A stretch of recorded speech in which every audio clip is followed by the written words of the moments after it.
We're live. Hey, Good everybody. evening.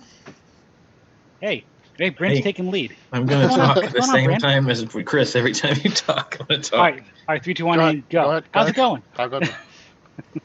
Hey, everybody. We're What's back, up? and probably too much. I'm thinking we're overstaying our welcome at this point, but we're excited to be here. Hopefully, at Well, least 10 of you are excited to be here with us. Well, this is everybody else's fault. They We wanted have this conversation. 53 people already.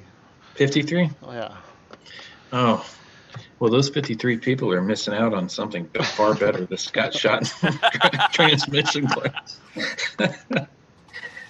Just kidding. Not really, but sort of.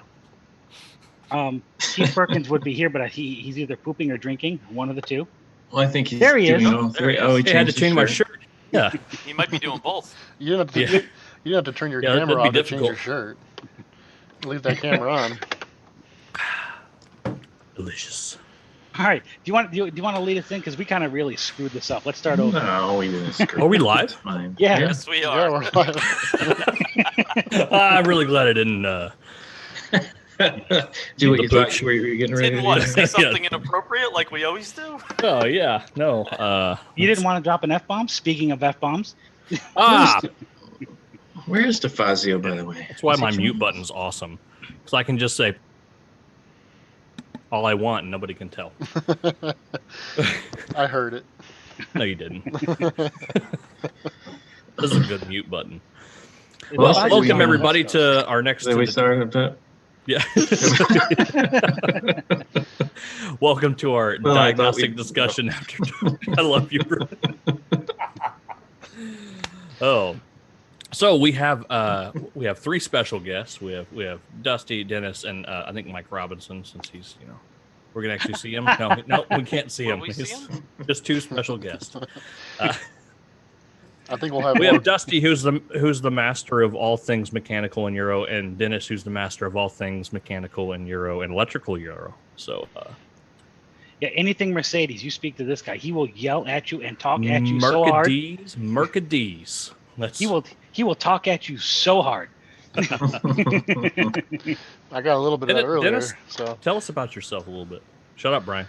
All right. Actually, Dennis is going to play us a song in the studio behind. What? The last time somebody asked me to do that, I just broke out "Sweet Child of Mine." That's fine. Yeah, Do it up. and then we launched a webinar on accident to like 1,200 people. Thanks for having me, guys. No, thank you. Thank you. So, Dennis, what do you do? What do you do? I am. I provide technical support for Opus IVS or IVS 360. I've been with the company for a little bit. Been with Mercedes-Benz for quite a while. That's pretty much about it. That's Master exciting. of Mercedes and all things Mercedes. I don't claim to know everything. The first guy that knows everything doesn't know what he's doing, so I just try to help. I was trying to pump you up, man. Jesus.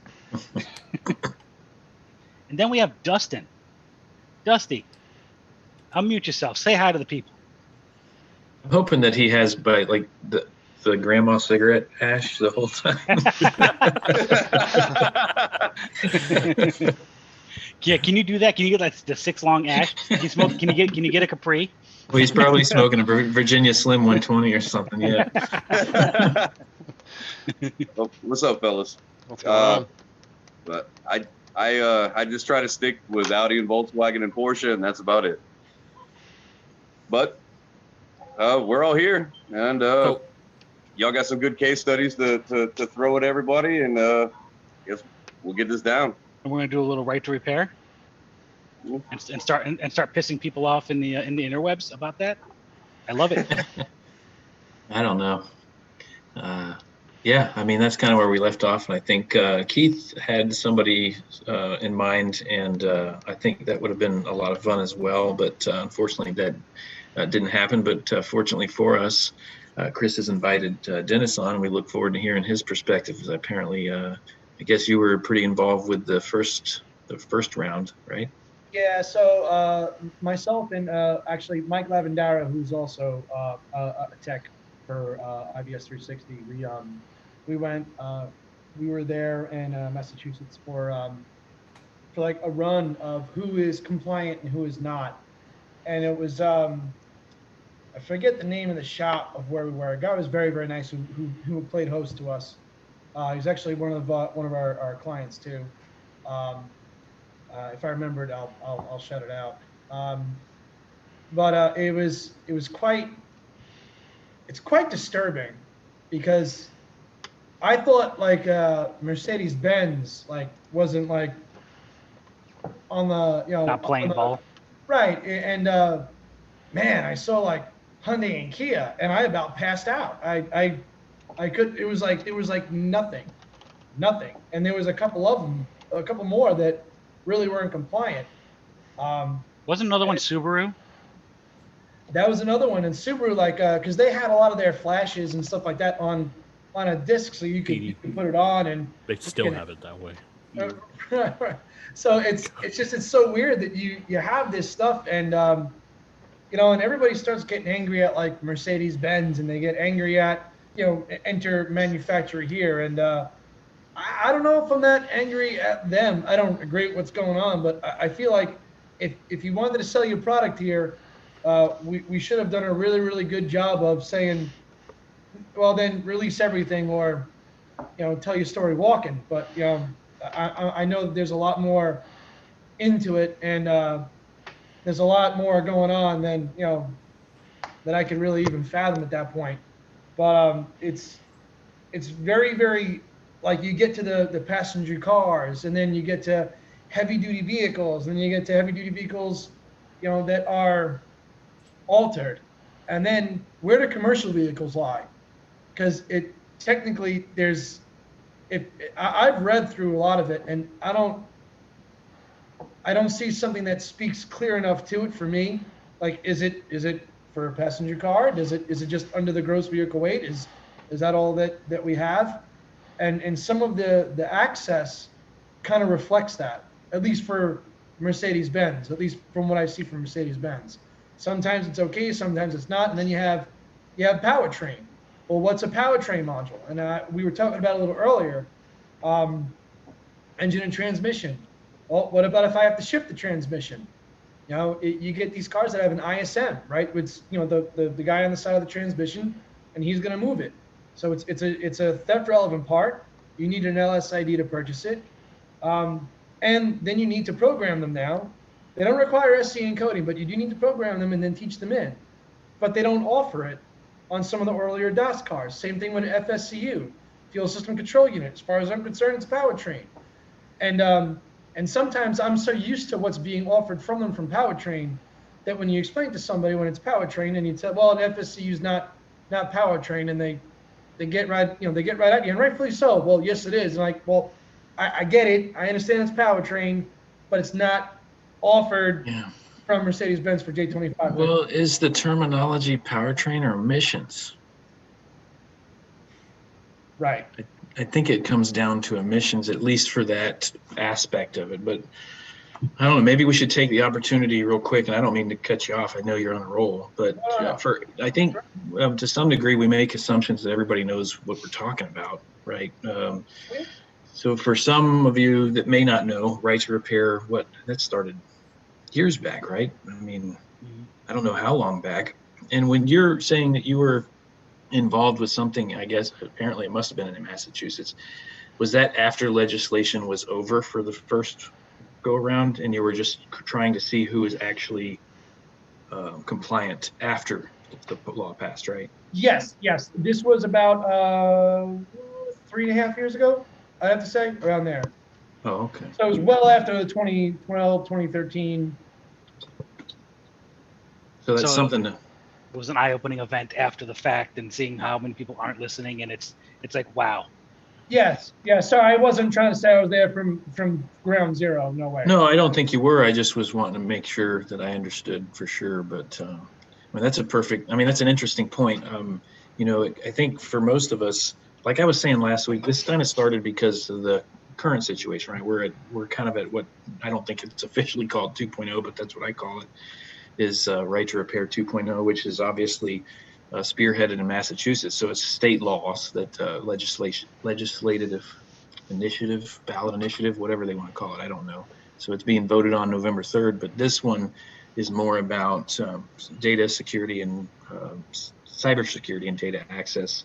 I think you could say it's kind of unclear, really. I mean, that's it seems like the terms that are used, but I guess as it affects us, I think it would be similar to what Chrysler's doing or has done with their Gateway and other vehicles, going to the cloud and doing a lot of stuff wirelessly. I think moving forward, I think independent shops are concerned with, and rightfully so, our ability to continue to access and do what we need to do to repair these cars. So giving clients the options as opposed to having like a monopoly situation where they have no choice but to go to the dealer, right? I mean, that's kind of where we're at this point. The first go around, there was a lot of pieces involved. In the aftermarket, all we really hear about is, or think about, is training and tooling and training, right? But there's so much more. There's parts is a huge part of first one, and parts is a huge part of the second one, this one. There's a question, I think most people, and I don't mean to monopolize this, but I just want to set the stage and then we can kind of all pitch in. I don't think that everything that came out of 1.0 was positive, but I think some things were positive out of 1.0. My particular stance on 2.0 is we don't know shit about it, really, in my opinion. I don't feel like the aftermarket had an opportunity to learn and get involved with this. Hold on, Brent. Let me stop you there. Dusty, door's open for you. Brent started it. Now you can go. Now you can drop all the F if you want. All right, go on. Did I? Yes. I do have the 5 pages of the law that's in question for, I think it's called question number 1, in front of me, all 5 pages, and I have read over it quite a few times. And you're right, it's pretty freaking vague. There's like 2 major parts that are pretty obvious in what they're trying to accomplish, and then a third one that's kind of a low blow to the OEs. So is there a theory that the manufacturers are going to use this vagueness to not offer access to us in the aftermarket? My opinion is 1.0 was incomplete, and that's part of the reason where we're at. And are we jumping the gun here? I mean, and I can't help but think we are, because none of us really know anything about it. And I don't know. I won't speak for ASA, but from what I understand is we were hoping for a different approach. Obviously, ASA is about supporting the aftermarket. So we obviously want to protect our rights to repair these cars. So that's what I was going to last week, is the terminology, the title for this is perfect, right to repair, because it seems like a no-brainer, right? We want to have the right to repair these cars, but I think that there's just a little more to it, and that's my concern. But at this point, I was talking to Justin Morgan, hoping to have him on as well. At this point, it is so late in the game, like a loss could be bad thing for the aftermarket. So is even though I'm not sure that this was the right direction, I don't think we want to lose at this point. Okay, so let's tie that into what Dennis we were talking about earlier with Mercedes, with the loss of almost everything. That's kind of what's going on with Mercedes, right? We lost pretty much everything. It's the powertrain, what you're talking about. So again, what was technically offered as per the Right to Repair Act was powertrain, what they offered for powertrain. I understand that emissions and powertrain is different, but Mercedes-Benz was offering powertrain. Just because they were feeling nice about it. From 02, around technically from, actually later, it was from, I believe, 02 up, but it's not. It only really works from around 06 and up. And then to 2018, and then after 2018 on, you have full car. I do believe what you were saying earlier is about like what did we lose, or what did we gain and what did we lose earlier, your statement, and about like how it was written before and it was incomplete. Do you think that would have had some manufacturers would have had a different offering? Is my question. You get what I'm saying? Like, so instead of saying, we're only going to give you from 2018 on because that's what you wrote, So that's all we're giving you. We're not going to give you from there down, even though it could be a flip of a switch, and it's that easy. Do you feel that or no? I personally think, honestly, if there are giant companies like Mercedes who don't care what the customers want. They just want the money coming in through the dealerships because they're not making any money in the independents. So why offer it?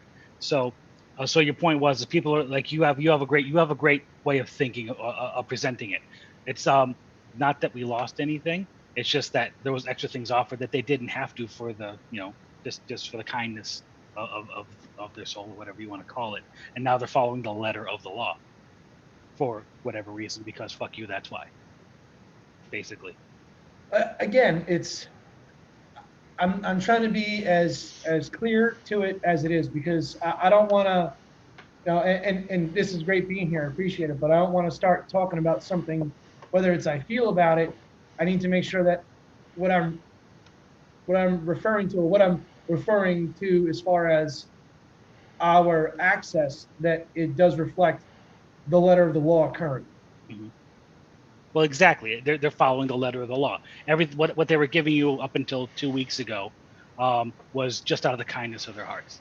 Well, they didn't really change any from what they were giving us 2 weeks ago. Right. What we have access to because of certain things that have. Man, it's really hard to. You're right, Dennis. It's hard to dance around this without saying it. I don't know what you're talking about. Yeah. So, Mercedes hasn't changed anything on what they offer us and make available to us. Our availability to certain things has changed because of Mercedes changing some of their security strategies. Maybe. So, yeah, possibly. So, I have disproven today on a 213, but yes, go ahead. For right to repair, right?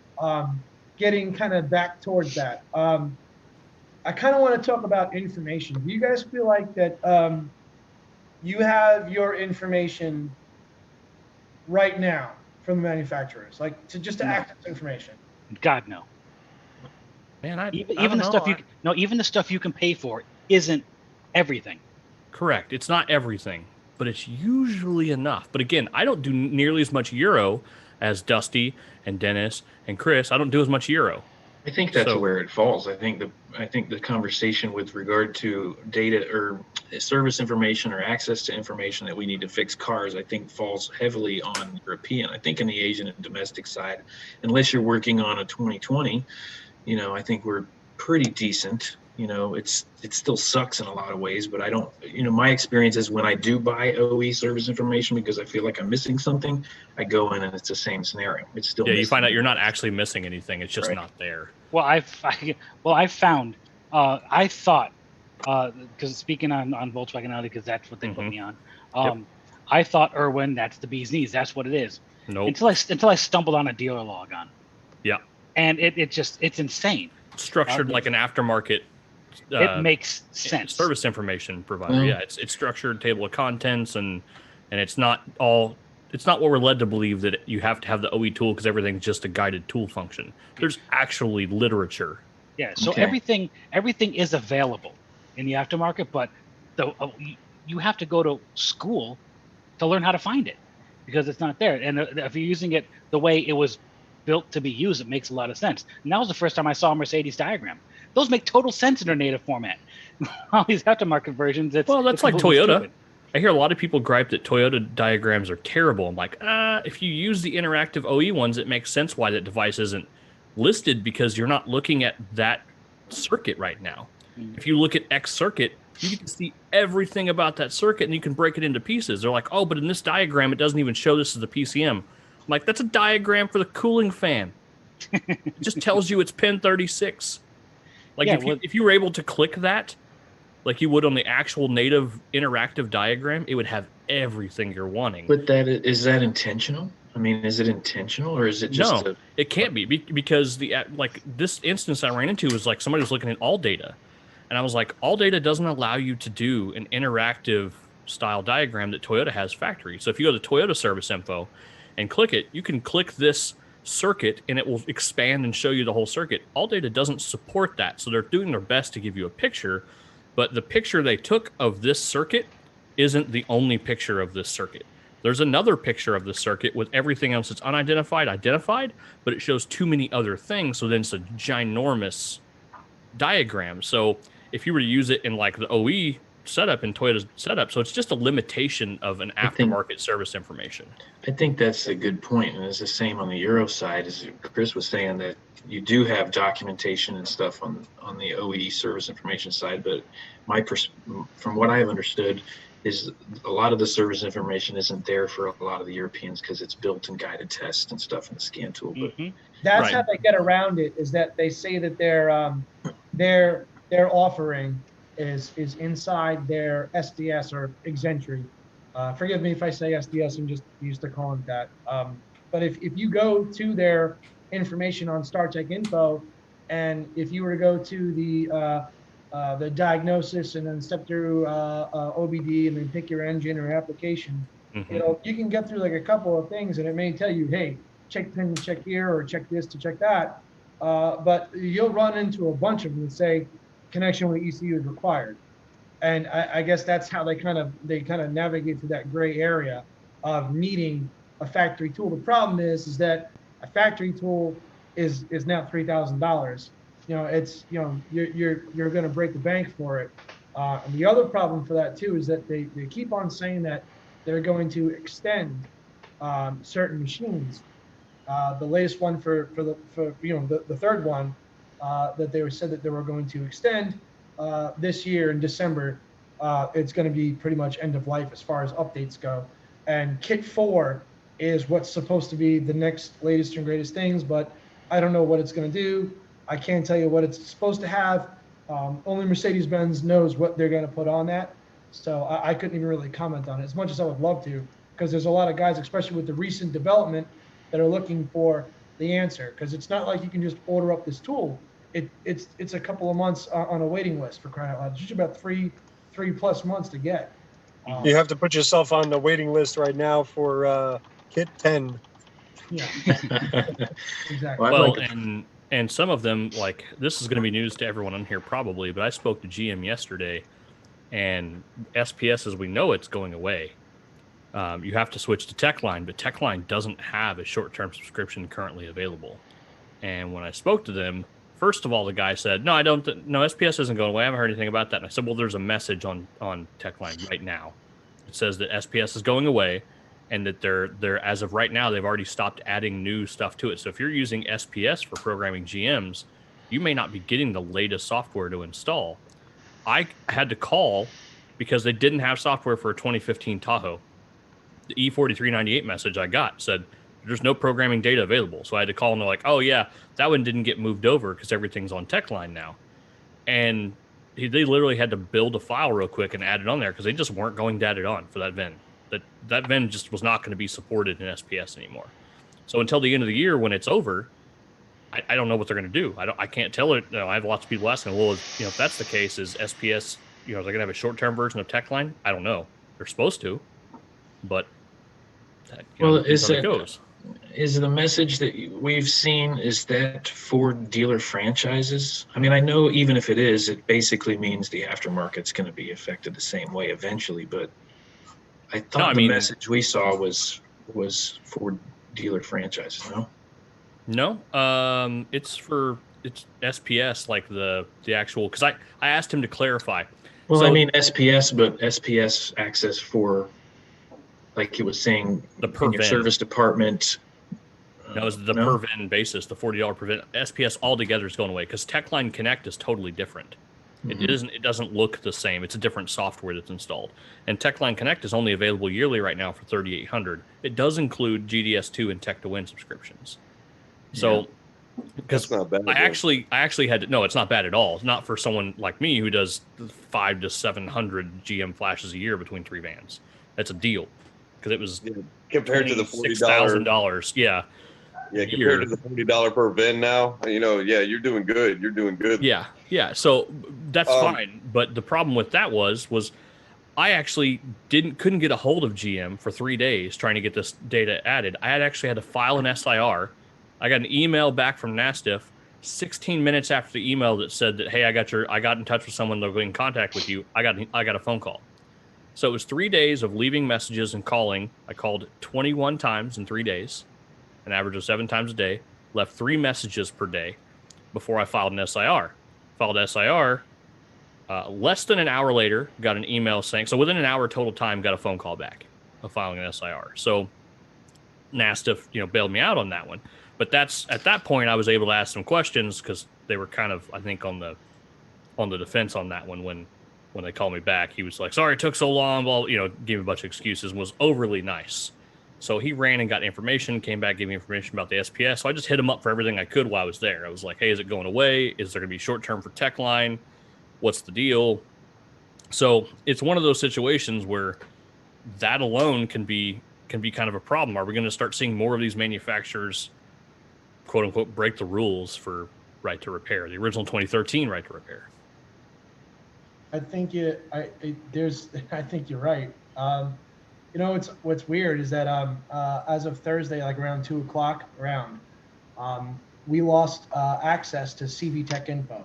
So it used to be Spinner Tech Info, just commercial vehicle tech info. Yeah. It doesn't load. You hit it, it just says the page cannot. It shows you the dinosaur page can't load. That's it. Like you lost internet. I've tried every other computer because of everything else that happened earlier in the week. Yeah. I was trying to, get an idea of it, but makes you wonder how many of them are talking and deciding that they're all just going to go, whatever, we're just going to pay a fine. Right, and that's the part that's really crazy because I saw CV because when I wake up, when I log in, the first thing I do is I open up CV Tech Info, Star Tech Info, and WISP because heaven forbid if Star Tech and WISP and CV go down, WISP will usually stay open for you until you click out of it. So it's just by habit. That's the first thing I do. Get it open, make sure it operates. I saw CV Tech Info wasn't working. I'm like, oh Lord, please don't let it affect Star Tech. So I was able to open it up and open up WIS and just couldn't gain access to CV Tech Info. And I didn't know if it was me or. And after the whole week now, I know there's something going on. Yeah, it's still down. What's that? It's still down. I know. I actually I emailed Donnie directly about maybe I want to say maybe 15 minutes. No, about an hour ago. About an hour ago now. I emailed him. Well, can I say some things here? Say some things. Please. Some things and stuff. There's two things that I want to bring up since y'all have been talking about it.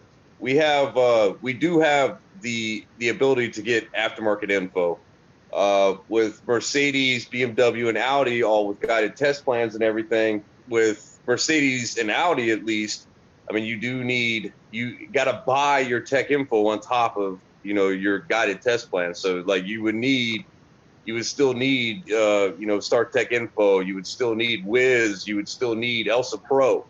So, I mean, these are add-on subscriptions on top of the subscriptions that you're already paying for. And what was it, 6 months ago when ISTA went down for weeks? Yeah. For all F and G cars, Weeks. yeah. Yeah. And, F and I Gs. mean, so, I mean, you have, like, we're paying for the service data. We are paying for the online subscriptions. We are paying for the tools and everything. But what happens when there's no emissions? What happens when there's electric vehicles? That's a good point. That's where question 1 comes in. So I'll read real quick just the first section 1, little short paragraph of it. So the Right to Repair, the Commonwealth of Massachusetts Right to Repair Initiative, it says an initiative law to enhance, update, and protect the 2013 Motor Vehicle Right to Repair Law. Section 1 says, Chapter 93K of General Laws is hereby amended by inserting the definition of manufacturer to the following definition: mechanical data, any vehicle-specific data, including telematic system data, generated, stored in, or transmitted by a motor vehicle used for or otherwise related to the diagnosis, repair, or maintenance of the vehicle. So they're trying to add that in. So the first section of this is to try to add in that definition, add in telematics, vehicle-specific, diagnosis, repair, maintain, some pretty big keywords. They're trying to add that into the verbiage. So for me, reading this 5-page document of what they would like to do, it's all amendments to the current 2013 data. It's not a rewrite. there's only one part where they want to strike a certain subsection, and it's pretty big, but most of it's about information to the consumer that they're striking out, and they're changing the heavy duty class vehicles to include anything with more than a 14,000 pound gross vehicle weight. So basically you can have a 16,000 pound gross vehicle weight light duty vehicle. So it's even the part where they're striking verbiage out of it is just they're trying to remove some restrictions of the 2013 right to repair law. Now, do you ever feel like we're going in the wrong direction? No. Why do we always fight for the service information and fight to get all these, to get the software updated and the tools and so on? Why are we not fighting to say that the manufacturers has to provide us with a way to get some type of accreditation? Why are we not fighting to say we need to have a way to become Ford certified, Toyota certified, Honda certified, whatever it is that you request? Once we have that certification, then we can act we as a should dealer. have access to everything that the dealer has at the same time, right? Well, wouldn't that be a better battle? I never understood why that's not the battle that we fight first. We're right? supposed to First, have we the should same access to their training. I mean, that was part of some legislation. But that's not right. here. But that was all that they did was make training modules with no certification, right? So in their eyes, there's no way that Honda can verify that yes, you're a Honda, that you've passed all the Honda certification, that you're okay to use their tool in the same respect that the dealer would. Why do we not fight for that? I agree I always feel wholeheartedly. like that's a missing Solid piece. point. I agree wholeheartedly. I mean, I think that some of this, like I was saying last week, the technology advancing so fast, and these things like ADAS and cybersecurity and telematics, all of those things in the aftermarket, we potentially missed a chance to set ourselves apart from the non-professionals with something like that. Basically, is the point that I was trying to make last week. Is we could have potentially gone a direction like that and really put ourselves in a sweet spot to set ourselves apart professionally. I would like to see access to factory authorized training with factory accreditations. That would be really nice, because I was looking for that a couple of years ago. I think it'd be awesome. Write that down. In the chat, PJ Voltage Drop Diagnostic said, "My worry for all of you is that even if this does go through, they'll price most indie shops out of the market. They'll make them too expensive to buy." No, then you specialize. Problem solved. They've already done that. They've priced us out of the Chrysler market. Yeah, but I'm having issues right now with Maserati. Even Leonardo can't get into the secure gateway 2019 and up. Keith, you're smiling over there. Because you're actually the second person to tell me that this week. Well, I mean, with regard to price, I don't think that was part of right to repair. I don't think it's a part of the amendments. And so that, going back to the question, what do we gain when we lose? Maybe we gain some stuff because legally, to be compliant, they have to give us stuff, but it doesn't mean they have to make it. I agree wholeheartedly with specializing. I agree with that, but unfortunately, it's not like a light switch. You can't just switch your lights and go from 780 clientele base that I can't work on your cars. I can only work on this 300 client base that owns whatever brand. It's something I think the industry needs to work toward. Well, Brandon, you have a lot of OE tooling though too. So I mean, you can take care of. I mean, that's where it's like for me. I mean, realistically, I would like to do Volkswagen, Audi, and Porsche on the essence of Audi's always going to be my main bread. Porsche, I love. I'm pretty damn good at, and everything else, man. And I'd like to weed Volkswagen out eventually because that's the bottom tier of the customer base. Mm-hmm. So I mean, that's what we want to do, but is it what I'm going to do? Probably not. I mean, I know you have a lot of OE equipment. You got a shop and everything going on, man. I do, but I have caused my shop trouble because I like challenges and because I like expensive OE tools. My company suffers to some degree because of it, really. So, but I mean, you could do all American and Japanese though. I mean, you flat out could tomorrow probably. Yeah. Yeah, but Well, there's you so almost- much more money on the table. But you almost got Yeah, yourself April. in trouble with it And it's- yesterday with that update. At least you had a lifeline though. You called with that vehicle update for that Volkswagen. Oh yeah, yeah. And you wouldn't even have got paid for that. Well, I mean, I wouldn't have gotten paid if I gone down. If I went, I get paid from the shop, but there's if I would have gone down there and said, no, you're up to date, you don't need a software update, then they would have been like, you're going to charge me for that? You know, Yep. that's kind of that deal. So yeah, I'm am. here. Yeah. I have a No, story I for get that. what you're saying, Dusty. I mean, I agree with you. I think there are some brands that are reasonable to get into. And going back to what we were just talking about, some of these vehicle manufacturers are very helpful and very willing. They see the value in supporting the aftermarket because in their mind, they look at it as a brand, or at least they say so. They look at it as supporting the brand, supporting brand loyalty with their clientele base. You know, they don't want their people that buy their vehicles to think, I'm not going to buy that vehicle anymore. It was impossible to find somebody to fix it 3-4 years after when it came out of warranty. But you know, Well, the thing I got to say about that is there's going to be brand loyalty for two reasons, I believe. A, we have to buy their programming software. We have to buy their diagnostic equipment. And B, 90% of my parts come from them too. So how much money are they making off of me versus the age old, same clientele over and over again? Yeah, buying parts and having a service department doing warranty is one thing, but the aftermarket's actually carrying your parts department. I mean, with Worldpac and IMC right now, dude, China shut down. They ain't doing nothing, man. We're literally probably 90% OE right now. interesting. I mean, in the Euro world, it only makes sense. The more aftermarket parts, the more risk you take on when it comes to form, yeah, fun, You get function, bad and dealer fitment. parts too. You get bad dealer parts too. And Oh, the I thing with know. Mercedes- the thing with Mercedes is now I'm waiting a month for it to go over there after I just put a bad module in for them to say, oh yeah, this module's bad. Yeah, we're gonna do it.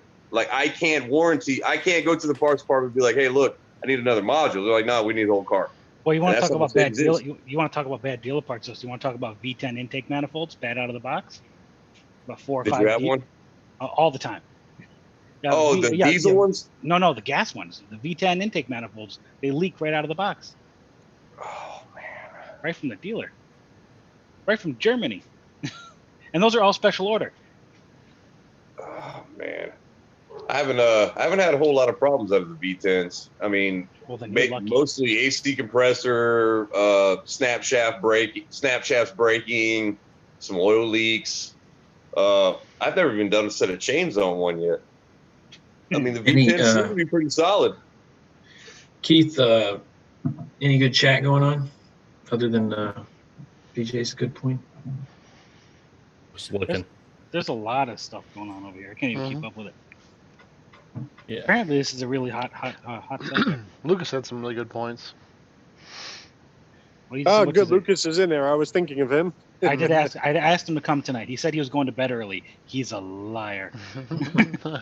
he's kind of here. So Lucas had a point about specialization. He said specialization can restrict revenue. A profitable shop can exist even with these issues that we face. Is that Underwood? Yeah. Yeah. Well, I mean, as it stands right now, I don't disagree. I think that moving forward, I think it is a solution for a lot of shops, in my opinion. I'm not suggesting that it's not possible. I find as vehicles are getting more and more expensive, you have to do factory tooling, and it's the amount of factory tooling you want to buy, and at some point you got to stop. So let's talk about a shop that because GM is what is it, $3,800 a year now, Keith? Yeah, 38, 20 something, 38 something. So let's take a shop that mostly did European cars, but they want to program an S10 Blazer, or they want to program a Yukon. He said an S10 Blazer. Yeah. What is this, 1996? I haven't heard that in a while. So no, they want 3864. The guy has. I saw that. Hey! Stop picking on that. I saw that in the Dorman case study the other night. At least it wasn't me who said it. Okay, so So let's say you got your family with a stable Audis and Mercedes, but you know what? The daughter just bought a 2012 Yukon, and they just put a window switch in it, and you want to program the car now to do one car, $3,800. That's what Chad, the practical mechanic, said that a while ago. He said, I do 2-3 programmings a month, if that. Suddenly, I mean, and that's a busy shop. Suddenly, Yeah, that's they me. priced them out. Yeah, That's me too. You know, I'm That's in the crazy. same boat. Yeah, I mean, you get there's a lot of shops out there, and I got to tell you, I did a lot of repair, and I barely did any programming because I found a lot of the stuff didn't need programming. A lot of the programmings were misdiagnosis. A lot of it is repair. So Yeah. Take it for someone who drives around in vans, has 3 vans, driving around programming stuff. Like 40% of those don't need it. Yeah. Unless But you're in working Those on price. become turn from a programming to a programming and then a diag. All right, but in the same breath, man, for our first owner, 2016, 2017 and up, there's TSBs for Oh yeah. everything. there's TSBs for software updates on repairs. So that's yeah. what we're running into now. I Most mean, of minor software are reprogrammings for module replacements. Those are the ones that fail. 40% of the module replacement ones are not fixing. Yeah, they didn't need a the module. Yeah, I can look at my module programming events and look at the total ticket average, and the module programming event ticket average is like 3 times higher than that of my reprogramming, and I charge the same amount of money. So that means that there are other things that are added on my tickets. So I look and it's all diag. Well, let's talk about Keith. We were talking about Pathfinder last week, right? Yeah. So Pathfinder, which is not J2534, but you can buy it, so it's available. You can buy it, but that a lot of those, what we just found out, a lot of that particular function, it's before you get to the diagnosis, it's you have to update all the modules first. Right. Even for a service light reset. In Pathfinder's what? Jaguar. Okay. All right. FYI, the only Bosch dealer of the DOIP only device is Isaac Pro Diesel. So how much is a Pathfinder setup? I mean, I remember SDD wasn't cheap, and it was a pain in the ass to keep up. Well, what's the subscription cost? Because you can get the Pathfinder DOIP device for like $700 from Isaac. So I think it's about $1,400 now. But so let's go again. Let's go to your average shop, not your high end shops. We're talking about your guys who service your fifth owner clapped out 7 Series. Okay, so we're talking to those kind of shops. Those people will get priced out as this gets a little more and more and more, because you're coming to a spot where you can't be serviced by aftermarket information, aftermarket tooling. You have to have the factory stuff, and technically it is included in right to repair because you can buy it, but guess what? You can't afford it. So what do? You turn it away, I guess. I mean, going back to your statement, what about a Mercedes Volkswagen shop, a GM comes in? I mean, yeah, you have those clients you want to help, but if it's going to eat your lunch, you can't. You can't say, hey, look, this needs to go over there to Keith Perkins, man. He needs to program this. A lot of this comes down to business modeling, and in the end, when we start talking about those shops and what they turn away and what they don't turn away, but the idea behind the business model being that you're not, if you were going to be the guy that sits there and works on Mercedes and Jaguar and that's what you do, and you have to go in there and take a service, take a 3-month service and contact your local transmission shop, and just before you do it, and find out who's doing their programming updates every time they install a transmission. That you'll make up the money for that in doing 2 programmings. Every manufacturer out there that has common transmission problems, there's also plenty of TSBs and plenty of updates. I can't think of a single manufacturer that doesn't. Keith, what's the temperature right now? 93. Sweet. And I'm in Arizona right now, which is like standing inside an easy bake oven, and you come out like a semi-cooked brownie. I don't know why people live here. I really don't. 1973. How's the swamp ass? Swamp ass is real. Everything here is the exact same color. There's no Well, greenery. it's just not humid, so swamp ass is not a problem. No, And- it's FYI, not a yearly problem. subscriptions It's not a problem until your balls sweat down into your socks. and And at that point, there's plenty of humidity. and I 93 can is assure not you. even that hot. The programming subscription know? for Jaguar Land Rover is $14.73 a year. Okay, whoa. Okay, so there's programming. Is it still like STD? Because STD, you had to do your documents, your programming, Yeah. and if you wanted to do security, that's another one that you got to give your LSD, and you can only pay the year for that. You still have to have topics if you want to have Pathfinder as well. Yeah. Yeah, So don't buy the wrong subscription either. yeah. Right. No. Yeah, you're Right. buying it twice if you do. Yeah, that's Yes. programming. That is Yeah. You can't so program without programming having a document. subscription. You can add independent module programming for all brands, 1 year, $14.73. Yeah, but if you actually want to read documents on it, you got to buy the document subscription. Exactly.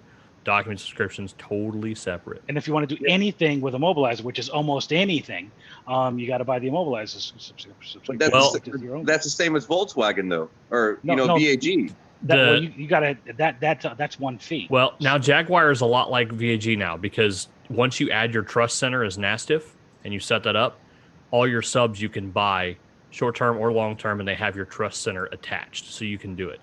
I've done 16 JLRs with just a programming subscription and had to do keys. And as long as you set up your trust center with NASTIF ahead of time before you buy your subscriptions, and it lists that, because like I'm looking at mine right now and it says program subscriptions, trust center listed as NASTIF. You have 37 subscriptions because that's how many independent subscriptions I've purchased, and you can add them, and I can add with my trust center as NASTIF a 1 day, which was used to not be available. Used to you couldn't use your trust center of NASTIF unless you bought it yearly, and then you have day, week, month, and year. So I will say that Jaguar is one of the better of at least module programming. Again, that's no service information. If you want to add documents, Service info. Service info. So the service info, bulletins, and diagnostics, all three separate options. Oh Jesus! So if I get all for both Jaguar and Land Rover for a year, we're looking at $2,700. That's not too terrible though. I can do an hour for $50. Or I can do they sell hourly. So 1 hour for 50. Aston Martin's book right now. Yeah, $50 for an hour. Yeah, but what happens when STD needs 16 updates while you're in the middle of a program, which it will do. So I can pick a that single. was what PSK. Yep. For $20, I can pick a single year model and engine. So if I'm working on one car, I'm 18 E-Pace, right? Or like a X540, something newer, right? I can get 1 hour for $21 to view all service info, bulletins, and diagnostics. Well, that service info is really, I mean, that is worth it on itself, because that service info is great. Honestly. But the thing is like when you buy Otis, for instance, you don't get Elsa Pro. You got to purchase that separately. No, you get Elsa separate. That's a whole other ball game. So I mean, and it's the same with like if any of you have ever used Aston Martin Tech Info and had to jump through the hoops to get that, I mean that's hourly as well. The PDK used to be the same way as well. I haven't used PDK in a while, so I don't know the changes of it. I'm honestly going to try to look into PDK again here soon. Probably by November 2nd. But Porsche PDK, man, the only bad thing about Porsche PDK is it took hours. I mean, like hours to do it. You couldn't do single module updates. You had to do full system updates, and it was a mess. Probably the last time I used it. I think I used it on a Cayman, and it was like, I don't know, 9 hours worth of programming. By the time my shop internet sucked too, so there's that. But I mean, you got other variables of things. Like by the time you paid for 9 hours of PDK, you probably could have damn near bought the month's subscription. Yeah. It's. Well, I mean, one thing probably most of the people watching are understanding all of these acronyms, but there's probably some that are not, and they're probably intimidated to the thought, like at what level. Going back to business model, yeah, I mean, there can be aftermarket shops that can handle this stuff and be profitable and not have to specialize, but at what level? It depends on what you're doing, the type of work you're doing. If you're working on primarily, cars that are just coming out of warranty, doing a lot more maintenance and brakes and tires and gravy type stuff, then you're not doing the same, the level of maybe the level that you would need factory scan tools and service information for, then maybe you're in a better position to work on everything that comes your way. But I know in my case, and part of it is my fault, like I was mentioning earlier, because I've got a reputation of fixing cars that may be problematic at other places. It can be difficult at our scaling to be able to keep up with, like Dustin mentioned, all the factory tools that we use and subscriptions and stuff like that. But I mean, it's really up to the shop owner how he wants to. But if you got a shop like Steve Brotherton was one of the first that I know of to really preach specializing in Gainesville, Florida. And the larger he got, he added brands, and eventually he had a huge, a very large company, maybe 10 or 12 technicians, and each technician specialized in a brand, and it was feasible, at that staff model. But for a lot of shops that have maybe 2 or 3 technicians, it can be difficult to really. It's an overreach, I think, in some cases, if you're trying to be at our level.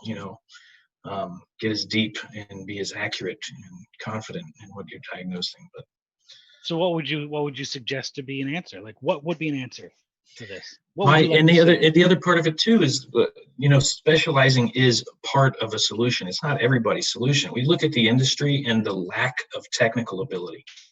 That is part of the solution. If you're specializing in a brand or two, then you don't have to be.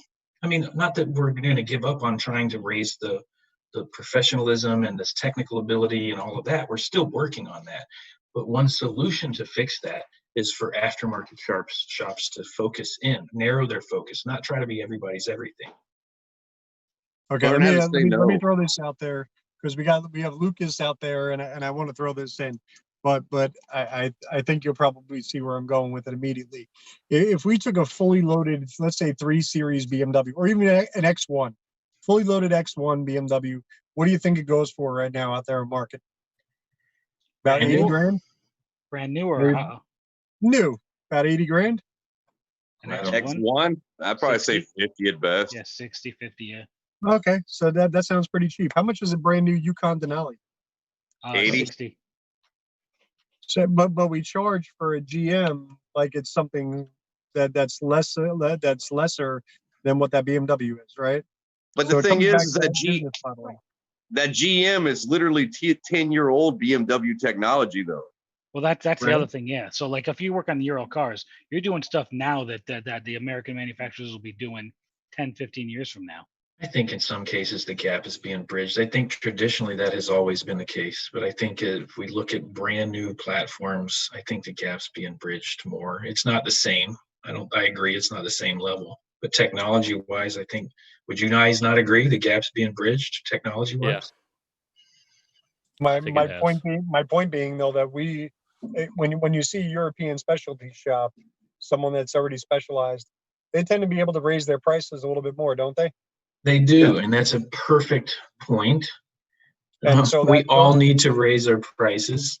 Right. Yeah. Just bringing that up though, because there's no difference between that and that more expensive Yukon Denali. It's not just about the technology anymore. Previously, it was. You bring up a Yukon Denali, man. What's a G-Wagon cost? Yeah.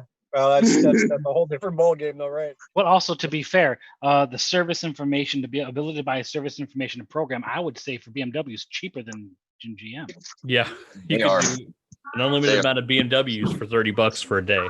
Yeah, there's less shops working on BMWs or Mercedes than there are domestic vehicles. That's part of the problem, and we're fighting the professionals in our industry fighting, are almost constantly fighting. Most of our problems are other shops that don't know how to operate their business, run their business, how to charge appropriately, how to, lead their teams. I mean, Lucas Underwood is a perfect example of somebody to aspire to be as a shop owner. But most of the shops we all know are not there. And on the domestic side, I think we fight that more. The European specialist side tend to get, when they understand marketing better, but also there's more brand loyalty. And because there's less shops working on these cars, they are more comfortable charging better price, more fair prices, as opposed to giving stuff away.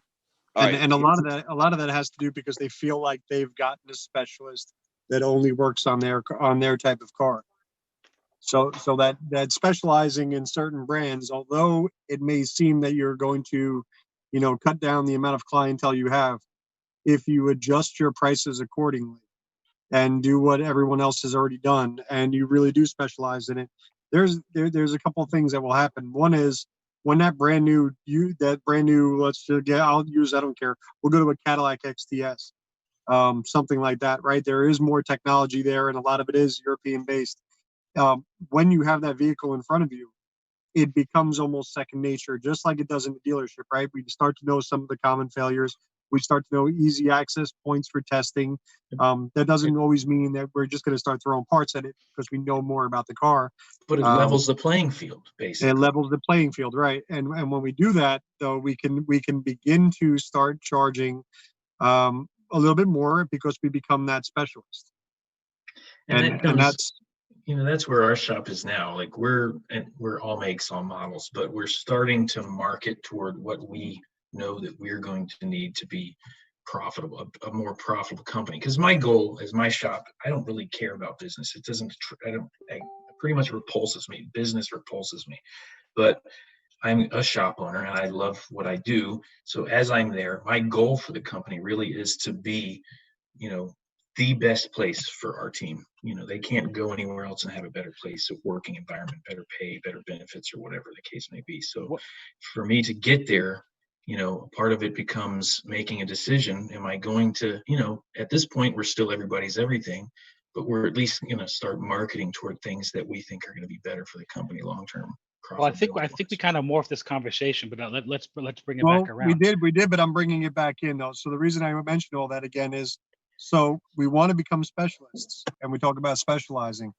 Wouldn't it be great if we could get that specialist certification again from that OE, and we fight that same battle, and now we can sit there and actually have a document that says, yes, what that dealership is already trained in, so are we. Yeah, but the thing is, and again, that goes back to the right to repair. And if we can prove those things, and we can say, hey, our shop specializes in Volkswagen Audi, why would it then not be more, something that we can fight for to keep that data access? If we're going to go back to right to repair, if we can say we are the same factory trained, we're factory trained technicians as well. We may not work in your dealership, but we're factory trained technicians. Current factory trained technicians. Yeah. Right. Yes. And we need access to that same information that you have, that's coming in, that should be allowed to us because we've completed all the same tests that you've given your employees. Yeah, dude, if I go to Audi Academy, that'd be awesome. The problem is there aren't enough shops that care that much. There's way too many chains out there that are doing $2 million a year, brakes and suspension, and if it even remotely smells of Diag, boom, off to the dealer, ship it. Those shops don't care. That's the biggest problem we've had is buy-in from the industry on a lot of these issues. Yeah. Hold on. I got to stop you right there. A lot of on the Euro side, at least. All right, we get a guy, for instance, that buys a 2012 Audi RS6 or RS7. You know what I mean? He gets it for 25 grand. All right, he's got a good deal. He thinks he's a baller. He's got his RS7. He comes in for the first time, and this car needs $5,000 worth of work. Trying to educate people that this was a $120,000 car, and it's always going to have $120,000 car repairs seems to be the losing battle on our end. I honestly don't even want to work on anything over 7 years old. Like if you were to call me and say, hey, look, I got a 2013, I'm like, no, you need to find somebody else. Oh, we saw that at the dealer. People would roll in and go, "I got this SL for such a great price," and we realized, oh, it needs an entire top, and there's 10 grand right there. And ABC bump. I see Dennis laughing. Yeah. It's just, I got a $20,000 car for 10 grand. Yeah, that's because it has a $15,000 repair bill. There's nothing more expensive than a cheap Mercedes Benz. Yeah. Them C320s they're $2,800 all day long. Every one of them needs $6,000 of suspension struts. I think it's all of them. Land Rover, yeah, all of them. Yeah, BMW 7 Series. Oh These god, certain genre. Audi A7s, A6s. It's No, terrible. I want to go back to Rich's SL because you see that all the time. Everybody's dream car is an old 15-year-old SL. Yeah. I have an SL 600 at the shop right now. Oh. I used to tell people with SL 600s I couldn't afford the car if you gave it to me. Because you can't. How much is a tune-up on one of those things? It's a $5,000 a year car, no matter what. It's gray market as well. Oh, even worse. I can't find parts for it. There was a time I was at Mountain Vale at school when it still existed, and a couple, me and a buddy of mine and a couple other guys from class were sitting down, throwing a few back, and we're watching the Barrett Jackson, was on TV, and I saw it come across the block. I'll never forget it. It was an 04 SL55 AMG, not my color in Mars red, not my wheels that I would have gotten. I like the turbine wheels, but it went on there and it sold for like something stupid. I believe it was like $19,000 the car sold, and it had like no mileage on it. But you think about it, that ABC light comes on, it's 10 grand. SPT comes on, there's another 1,500. The top don't work, another 10 grand. And the car's not, it's terrible. That car brand new was 130 grand. Yep. 120,000, brand new, brand new, and it's going. It's terrible. And the thing is no one makes parts for these things. I mean, no one does.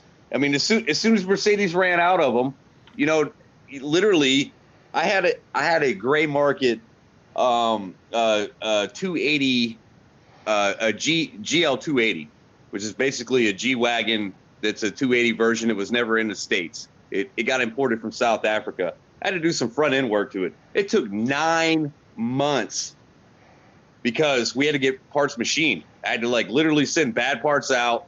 We take tolerances of everything. You get parts made, and then we go in deeper because I couldn't find anything for it.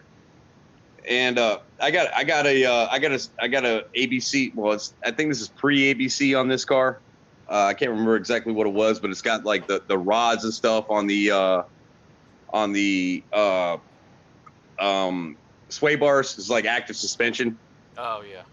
Yeah. So I mean, but I have like this one's like puke and fluid everywhere, man. Like out of this main block that's on the driver's side, and I'm punching in Mercedes parts number, and Google's telling me to fuck off. Okay, with that, do we have? I don't want to. It's been an hour. Do we want to do a case study? And Well, we're having that conversation in the chat. I mean, honestly, what do you guys want? Because we're an hour in, and this is a really great conversation, and we have there's nobody dropping off. I'd say that we do a case study and we come back to it, but that's. Brent, you doing a case study again, man? No, I think Falco's got something. No, is it? You're muted. Falco's got something. That's intentional. I thought Robinson had one. Oh yeah, my case study is a really lame Mercedes, and no one wants to hear Euro this much. Mikey. Oh, Mikey. Come on, Falco! Bust out the chisel, man, and let's see the stones. Is that an old joke? Well, that was a really good old joke. I love it. Damn. I mean, I don't care. I feel like it's not ready. Mike says, "Come on, Mike. It's never going to be ready."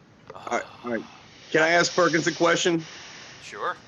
What was the second part of the R2 basically for New Hampshire, wherever state it was coming from? So Whatever that state is over the Mason-Dixon, it doesn't matter. Right. Easy there. I'm definitely south of Mason, Texas. Oh, we're having overwhelming response to just keep on going with this conversation. By the way. Oh, interesting. So Let me just say the real key- quick. Let me just say real quick here, because Chris Groff is leaving. I just wanted to thank him for his $20 donation. Come He said on. he's got to get back to guys. work, but he Thank you, enjoys Chris. the discussion. And Can I take a he said moment you're real doing quick awesome. and tell Chris Groff that I love him and that he needs to stop working so damn much. Dude, And stop. And I would like to say that my case Okay. study like totally follows Chris's tech talk about reading service information. So he was the inspiration. Service info is not important. No, not at all. So you want to do the case study, and we'll come back to this conversation and talk on this till 3, 4 in the morning because none of us have jobs or lives. Oh, easy there. Jesus. Yes, I'm on my third one right now. I mean, it is a Today- Mercedes today. case study, so Well, and we do have a Mercedes specialist here. Well, you know what, Rich? I have been trying to bring you on board someplace, and We can't have all of our trained by text members working for Opus IBS. Dennis, I've been trying to get Rich on the Mercedes team. Just saying, he still won't bite. Moving on. So anyway, am I doing my case study? Do Really? it. Do All it. right. Prepare Do to it. be- Prepare Do to it. be Man. overwhelmed. Do it. Man, Do it now. Wait, it says I can't screen share. Oh, hang on. Good Zoom. job, Brian. No, Brian it's, put it in that ain't, you weren't Frickin' important enough. COVID. it ain't Man. me. Frickin' COVID. All right, you're all good. Yeah, new Zoom rules, man. Ooh, nice background. You like that one? I've never Looks seen like that the one same as the before. last background. It's the exact same thing. I honestly, this afternoon I went looking for a Saturn case study that I wrote up, and I can't find it. So this was a fill-in. I'm calling a front Sam right now. Nope. I'm And going bef- and wait, home. and before Keith says it, no water involved. So yeah, no. Yeah, 05 Mercedes CLK 320 convertible. Customer's complaint is AC is intermittently inoperative. There's a lot of things I could start with. Like a good customer interview might have saved me a whole lot of trouble here. But the shop I was working at, and this is 2011, 2012. So I've already left Mercedes dealer. This is just before I started teaching for Manatee Technical Institute.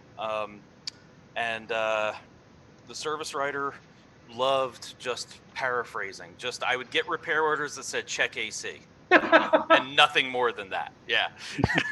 It's got it. Compressor's there. I checked. Dennis, that was the exact correct reaction to that. I literally used to hand him a repair order that said, "Yep, it's got it," and he would get mad at me, and I'd be like, "Just give me some details here." So all I got was AC works sometimes it doesn't. That's as far as I got. So I opened the hood, and there's a ton of new parts under the hood, and I went, "Uh-oh, Yeah. I need more to the story." It's got all of the parts. All of the parts, yes. So, there we go. So, I open the hood, I can see a new condenser, a new fan, a new AC.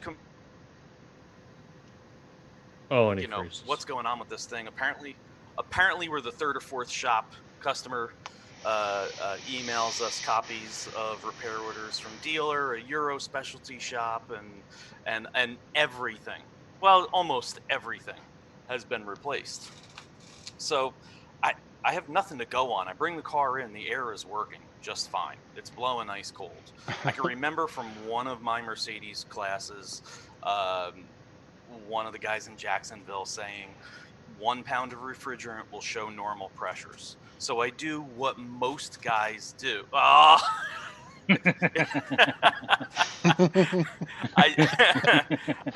I do what most guys do. In this case, is I hook up an AC machine.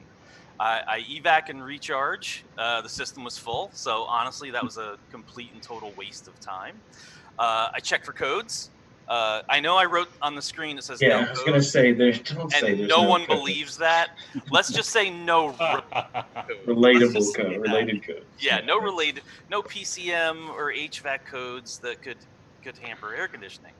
I checked the air conditioning system in every mode I could possibly think of. So heat, air conditioning, where it was coming out, auto, manual. AC's working fine for me. I wish I could remember the scan tool, but we had that old launch that had the printer built into it, which was literally the slowest scan tool I've ever used in my entire. Oh, the first one. Yeah. The first one, yeah. That was like Windows based, I think. Not even. It was terrible. It was absolutely terrible. Yes, it was horrific. I literally used to hook it up to cars, scan for codes, go to lunch, and hope it was done when I got back. Yes. But there was data in there, and we had one of the first Autels. MaxiDOS. Yeah. So I had the Autel, and looking at the DOS data wasn't much better. Yeah. It was color and touchscreen. Moving on. Yeah. But you know what? For Mercedes, it really wasn't bad. Like working in an independent repair shop that only had Snap-on scan tools and trying to work on Mercedes, and then somebody hands you this Autel, and you go, "Holy crap! There's actually something here I can use." That's what happened to me. Yeah. Same thing. So I look at all the obvious, the ambient temp sensor, the in-car temp sensors. Can I see AC? Everything looks fine, and literally I can't get the car to act up. Ship it. Yeah, I spent an entire day test driving the car, playing around, letting it sit in a bay, idling, hoping to catch a problem, and I could never catch a problem. So You didn't get a hard slosh on a right hand turn? no, I gave it to a service advisor, and I said, go beat on this thing, and if the AC acts up, come back. No problem found, unable to duplicate, whatever it is you wanna say. I was working part-time at this shop because I was teaching every other day. So this car would come in like Monday, Wednesday, Friday, and probably for 3 or 4 days, I couldn't get it to act up. But the next day or the day after, customers like, yeah, AC didn't work all the way home from work. Coming in this morning, it works great, but on my way home, it didn't work, or opposite, whatever, vice versa. So over and over and over again, I'm playing with a car that's working perfectly fine. What do we do now? Where'd you guys go? Ship it. Ship it. Send it to the dealer. Break it. Yeah, dealer. Dennis. It goes to Dennis. He's got to fix it. You gotta break something on it. I mean, come on. It needs valve cover gaskets. Yeah, that goes without saying. And a breather reseal. Get it. Yeah, exactly. So, like I said, I was working every other day, and this car would be there every other day, and I couldn't figure anything out. And I finally just said, you know what? Let me just. What am I missing? Let me look at service. It's kind of funny. We had this whole big conversation about service information. I went looking for service information. You got to be old if you know what that is, but reading is fundamental was an old commercial about how important it is to read your service information, or how important it was to read. Couldn't you have done the Reading Rainbow logo? I couldn't find that one. Like I said, I threw this together last minute. Hooked on phonics. So this is an independent shop. We have aftermarket service information, and I go digging in my service information, hoping for something. So I gotta look. How does this system work? Well, this is MotoLogic, and I know I didn't have this back then, but what you're looking at on the right side of your screen is factory service information. I wanted to say this earlier when Keith was talking about aftermarket service information and how wiring diagrams aren't as interactive, and it seems like the manufacturers take their service information with all their interactivity and animations and links to other articles and information, and they just print out a PDF and they give it to the manufacturer. They give it to the aftermarket service information. So no one wants to follow track wiring diagrams. They'd rather use a simplified, and that's down to God's truth. Yeah, absolutely. And it took me about a month working at Mercedes before track wiring diagrams really clicked in my head. And then all of a sudden I went, oh my God, these things are so much better. Yeah, They are. they're They just are. phenomenal. But when Mercedes gives that information to the aftermarket, you don't get the hot links or the pictures or the ability to interact. You just get these black and white pictures, and that's what everybody hates. Exactly. So, and same with Toyota. I'm not just beating up on Mercedes. The Toyota information is there. If you go looking for it, it's there. It's just not laid out like the OE or not as easy to find. And one of the problems with searching for service information on Euro is what the heck do they even name the thing? Half Replace the with good known part. That's what they name it. That's on half the time you go searching for what you think it's called, and they don't call it that. But right on the first page, I did a search for automatic air conditioning. Right on the first page, I'm not going to read the whole thing here, but it talks about how the automatic air conditioning and what signals it uses. And at the very bottom there, it says the interior temperature is measured by the in-car temperature sensor N22B1 in the air conditioning control and operating unit, the HVAC control panel. And I thought to myself, well, yeah, duh, I already saw that data. That sensor is reading fine. And then underneath it, for vehicles as of 1605, the interior temperature is also determined by the in-car temperature sensor N70B1 in the overhead control panel. Well, the little light thing up top. Yeah, the little Yeah, panel overhead above control your panel. head. That's the one thing you guys forgot about. Every Mercedes needs an OCP. Hey, shh, we're getting there. No, not actually. So why does this car have two in-car temperature sensors? It's a convertible. I find this diagram. There's our in-car temperature sensor in the HVAC control panel, and there is our in-car temperature sensor in the overhead panel. Doing a little bit more digging on 209s, soft top, Awesome. the value. Oh, Rich, your sons are playing and the Call of value Duty. of the in-car temperature sensor. Am I cutting out? Tell them to stop playing Call of Duty. Sorry. Stop the porn. It's a Florida internet. All right, you can hear me okay now? Yeah. Yeah, you're All good. right. So, on a car with a convertible, the value of both in-car temperature sensors are ignored when the soft top is open.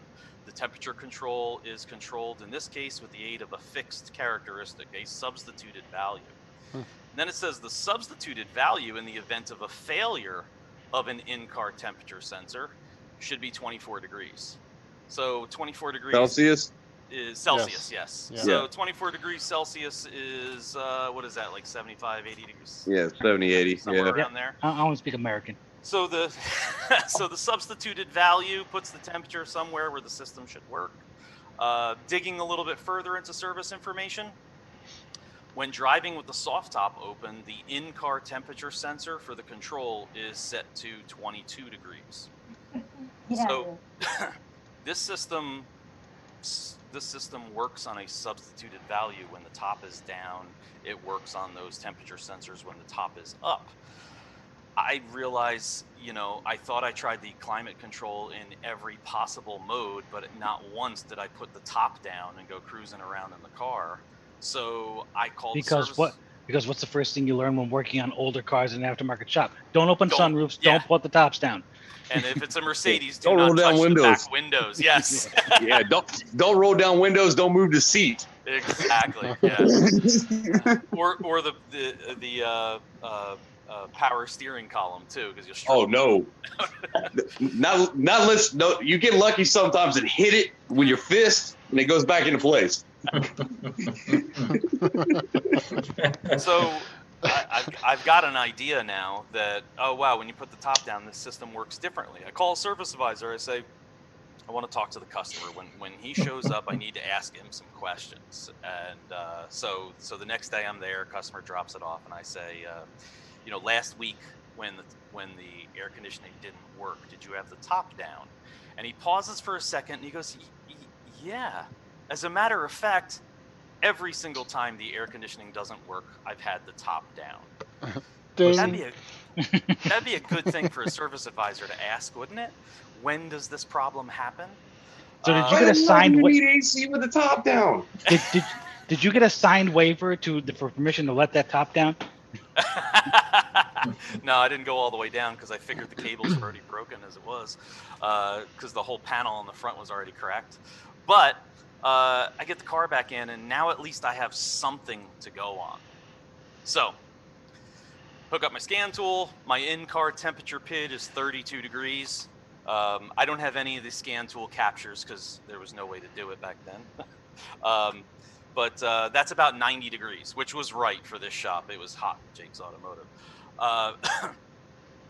That is from the overhead temp sensor. With the top up, it should be reading that overhead temp sensor. Open the convertible top, and the data PID goes to 0. Ooh. Aha! Now, my service information said if there's a fault, it should default to 24. It also said if I put the top down, these sensors should be ignored, and there should be a substituted value of 22 or 23 degrees. Yeah, where does 0 come from? So yeah. So where did this 0 come from? This doesn't make any sense for my service info. Let's go back to my service info for a second. On 209s as of 1605. If I go back further, it says as of 1605. And if I went back further, we'd see as of January 6th, or is that June 1st? Anyway, as of some point in 2005, these cars work the way the service information looks for a 2005 Mercedes-Benz CLK 320. But before that date, the way the system works is with the top up, the system is looking at the temperature sensor and the overhead control panel. With the top down, the system is looking at the temperature in the when you are looking at data, the in-car. Oh, are you cutting out? Am I cutting out again? A little bit. Just for a second. Okay. I thought you were confused. Let's just be happy my low battery light isn't coming on. But anyway, my car, the build date of my car was before 16/05, and it worked differently. I had to actually go back to 2003 service information to find out that on the older CLKs with the top up, it uses the overhead control panel. With the top down, it uses the HVAC control panel. But the in-car data PID only displays the one it is actually looking at. There isn't two different data PIDs. So on this particular car, when you put the top down, the HVAC panel thinks it is 0 degrees and turns the air conditioning off. So Now, it didn't need honestly, the overhead control panel, it needed the HVAC control. Well, now, how long scouring through service information did you stumble on that? How long did you struggle with that? Honestly, this car bothered me so much. I was looking at service information at night on my own time, and when I came across that at like 10:30 at night, I was like, I got to go to the shop. I wish I had keys because I wanted to go. You and couldn't chase sleep, this could problem. you? Yeah, I couldn't because I actually had a direction to go with this car that had been kicking my butt for 3 or 4 days because it just wouldn't act up. So. The important thing here, I think, what did we learn from this case study is it is critical to read that service information. I think so many guys look, and I don't want to say they go looking for silver bullets, but they just skim over that service information and go, yeah, I know this. And there are important little details there, and that's why I wanted to give a shout out to Chris Groff before he left. Well, because Mercedes loves their production dates. And Ford is following suit because a lot of the Ford cars are based on German designs, so there are running changes throughout the years, or throughout a year. So if you're not truly reading your service information and understanding it completely, you're wasting your time. It is so important that you don't just skim over it, that you actually comprehend what it is saying and pay attention to those details, because the information is there. Where did you get this service info?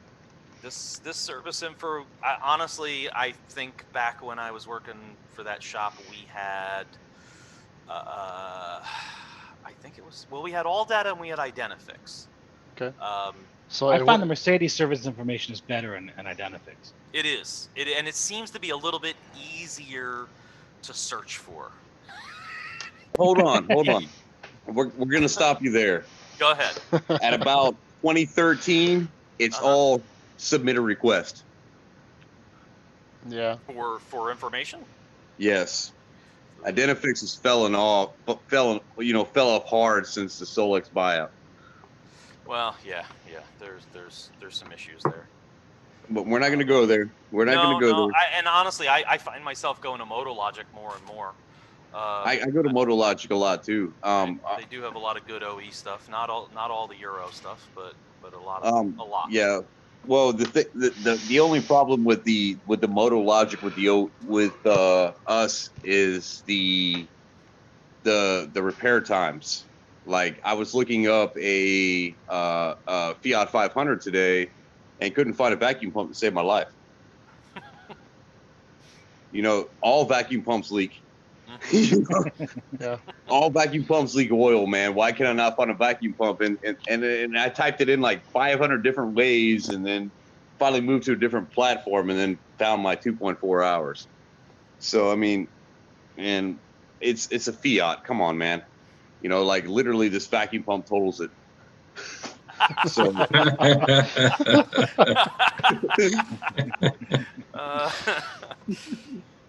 Especially at 2.4 hours. I was going to say, just looking up the service information totals it. Diag charge probably totaled it. But this thing had been leaking from the vacuum pump so long, it was a manual transmission car. It's killed the clutch and everything else. Awesome. So, well, there wasn't enough power to slip it, so it's okay. No, it might have been. Now, with the factory test plan in the tool have led you in the right direction when it looks for those nominal values? That's a really good question, Dennis. That would have been Star Diagnostics back then, though. Back then, yeah, that's the last time I worked at the dealer. It was Star Diagnostics. They didn't have a whole lot of. They had some guided tests, but not like. Well, we haven't know what you were doing with Star. We have an expert, I suppose, on the line, so if he's still here. Not an expert. I believe what it usually did back then in that era was way back when Dennis isn't old enough, Rich. Come on, man. So what are you saying? What did I say wrong? What happened? No, I'm just busting Rich's balls. They're just calling me old. I'm used to it. You're not way that back old. in 2005, man. Yeah. Well, prior to this is again, you're getting like prior to tips, right? So this is actually when it was actual DTB. Yes. So when it was a DTB, usually what you'd see to answer the question in the SDS, okay, Exentry, old school, right?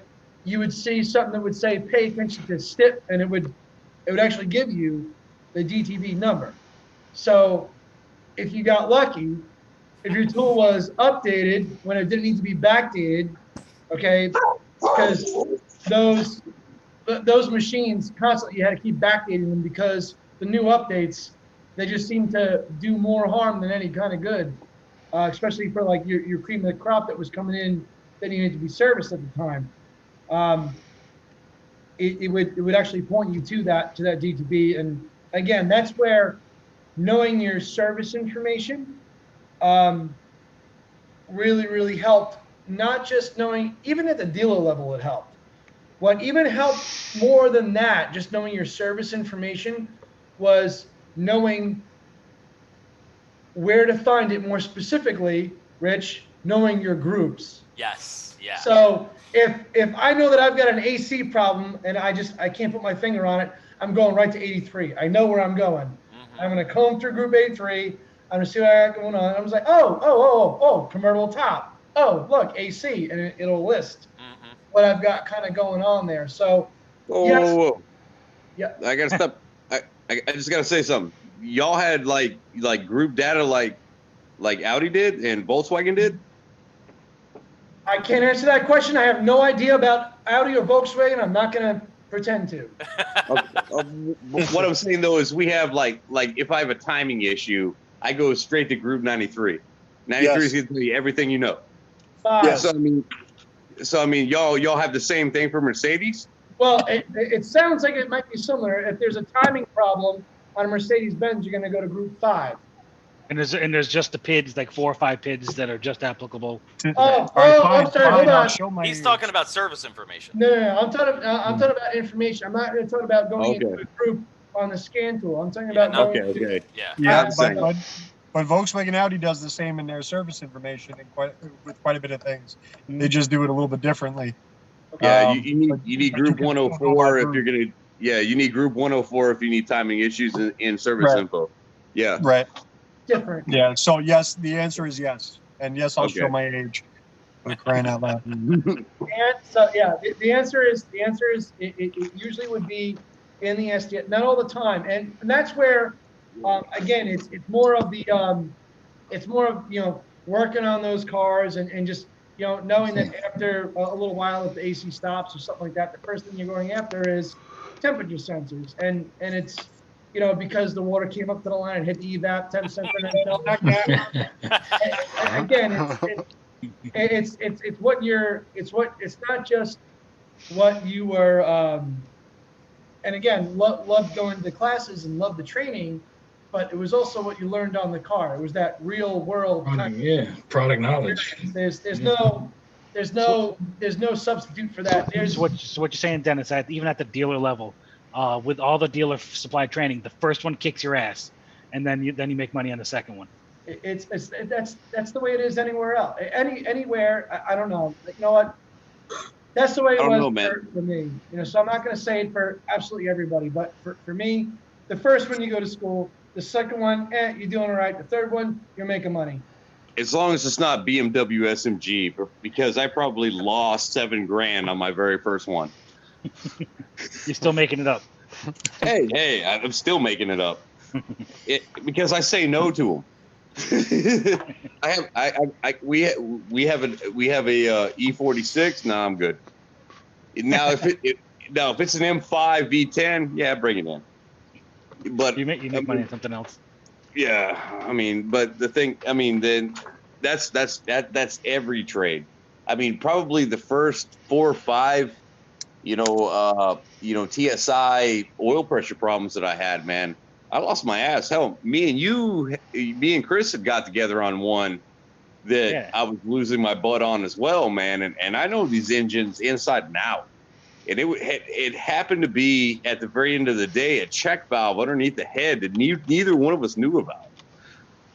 Yeah, that's really not in service information, but it's there, kind of like there's a picture of it, but you don't know what it does. Yeah, I mean, but the thing is the air check is what told me. You know what I mean? Like I literally had this whole engine apart, and I'm air checking it. And I'm like, yo, man, this one side isn't air checking correctly. And I had to pull the head off, and it's got a one-way check valve underneath the head. It's an oil drain back tube that was stuck open. Yeah, I mean, this is service information. This is a 1 in a million problem. You bring up a really good point, and Dusty, you guys too, about how you work through this problem, right? And Chris, you said something that kind of resonates, is that Dusty said there was something that you guys didn't know that was there, right? Mm-hmm. And then Chris, I believe you just said that it sort of was there. I think that's very, very important to touch on about service information, because it's not just how you just accessing service information and how to actually navigate through it is very, very important. And as far as I'm concerned, I believe it takes quite some time to learn. At least for me, it did. But the other point is that how they word stuff, like you just said, it was in there. It was in there, but it wasn't, right? So exactly. It's kind of in there. They kind of like Mercedes-Benz uses that kind of language, and it makes me laugh some of the times. Like they have, I can't tell you the bulletin. It's like an LI 49 something something, and it talks about like oxygen sensors and like or mixture, and it's about it tells you about failures of the oxygen sensors, and one of them says that the lines are mixed, like the actual wiring is mixed. How does that no, it's not mixed, you morons. It's shorted out. But again, like it's one of those things, like the verbiage alone takes a little while to understand. Is that like 272 issues, man, where it's got a bad DME? What is this DME? Where do you buy one? I'll buy two. ME. Excuse me. Let me reduce myself to Mercedes. No love.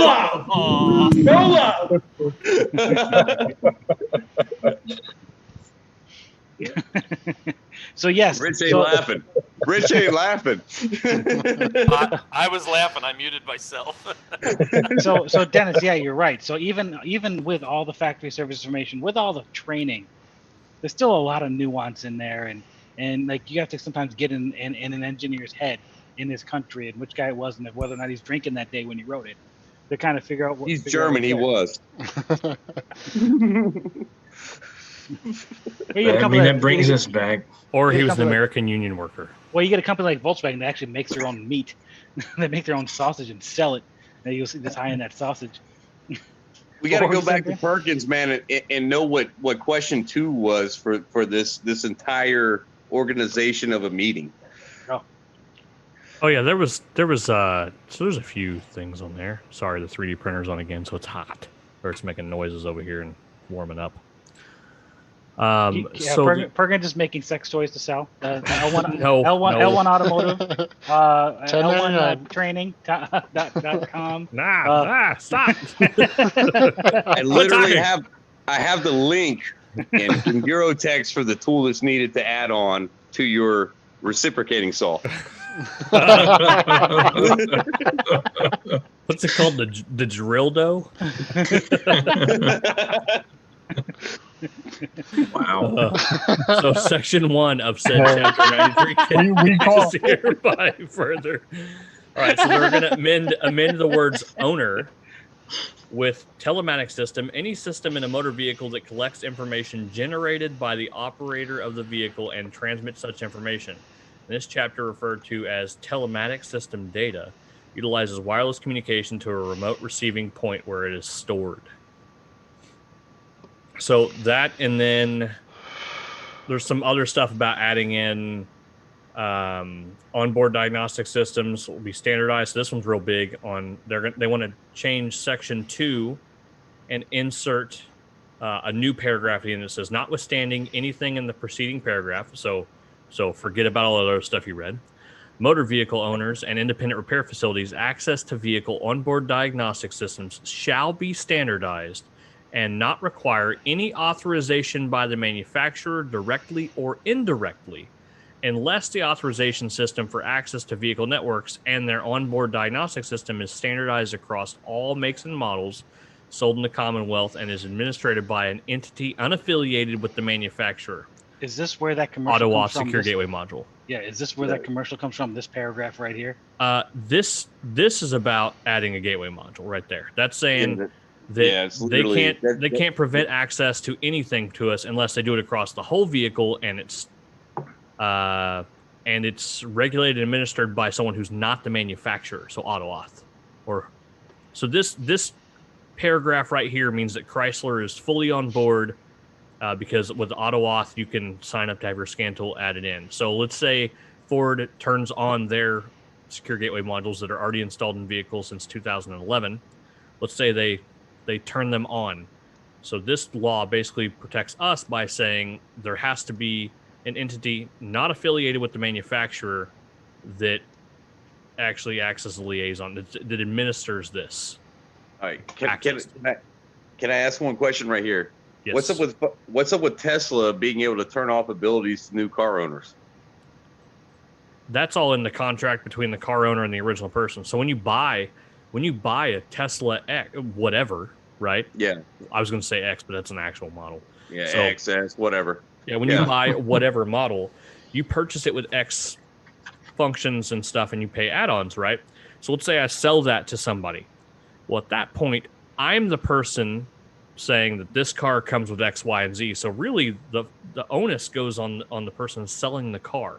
And you remember there was that piece of legislation that came about with the one case that we have of this is where a used car dealer sold one with supercharging, and then Tesla turned off the supercharging. But So the thing is if it was bought with these options, why can't I not sell it with these options? I bought it with these options, Keith. I can guarantee you in the paperwork it says it's not transferable, that they have the rights to turn it on or off at any point in time if they find that it's being abused, if they find I can guarantee you it's in the paperwork. I agree with you, it's all BS. Okay? I bought it, it's mine. All of it. When was the Right. last time you owned the right to your radio code? Right, exactly. When did you own the software that came in your ME, in your DME, in your radio, in your Bluetooth the last module? time the Maxi DAWs really worked really well. Yeah. Yeah.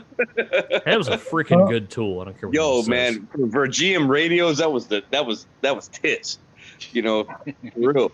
But damn, Do you think that they got us into this position now? Ooh. So the position we're in with Chrysler was clearly stated to be people abusing the system's fault. Right. And I was So- using the Bluetooth. Unnamed people. can we not name individual, programming, large scale industry, one Like Aztec? Yeah, no, yeah, exactly. Yeah, not named as Aztec. Yeah. Totally not Aztec, but totally Aztec. But one's just like that, exactly. In air quotes, Aztec. I think we're allowed to say that because Chrysler said that. Literally, they screwed everyone. Yeah. For GM as well. Let's dive deeper. There. Elaborate. Aztec. Yeah. But as far as these tools go, just going back to the tools for a moment though, when you create software, have lawsuits against you for the software, and the manufacturers have this bad taste in their mouth because they're trying to fight a company that doesn't exist or have any holdings within our U.S. borders. So there really is no way to stop them per se.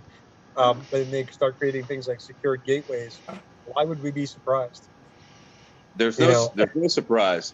I mean, look, Right. Aztec's flat out, doing ADOS calibrations that fail on purpose or not doing them flat out.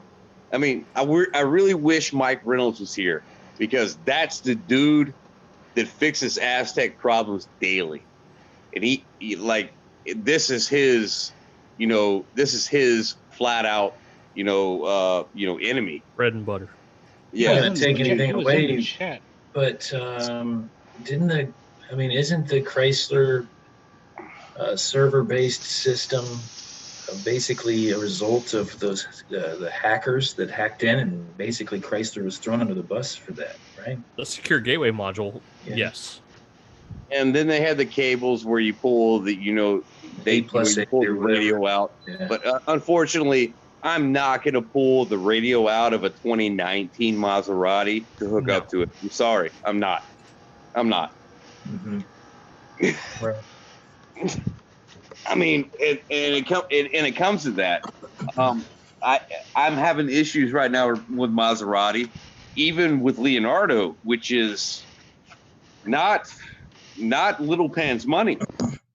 You know what I mean? Yeah. So I mean, and when we're having issues with Leonardo, and they're throwing their hands in the air in Italy, and I don't know what to do right now with Maserati. Like I can't even, if I had a 2020 show up today, let's say even if it's a Levante, which is a shitty base model Chrysler version of a shitty Maserati. It's the Dodge Neon of Maseratis. Yes. Yeah, it literally is, man. I mean, it has a Pentastar with twin turbos. What could possibly go wrong? So I mean, but I mean, like I can't even do an oil change on it and clear the light right now without wide tech. And I've tried to do it with other, with Altel and stuff like that through the approved Chrysler way, and Maserati still isn't approved.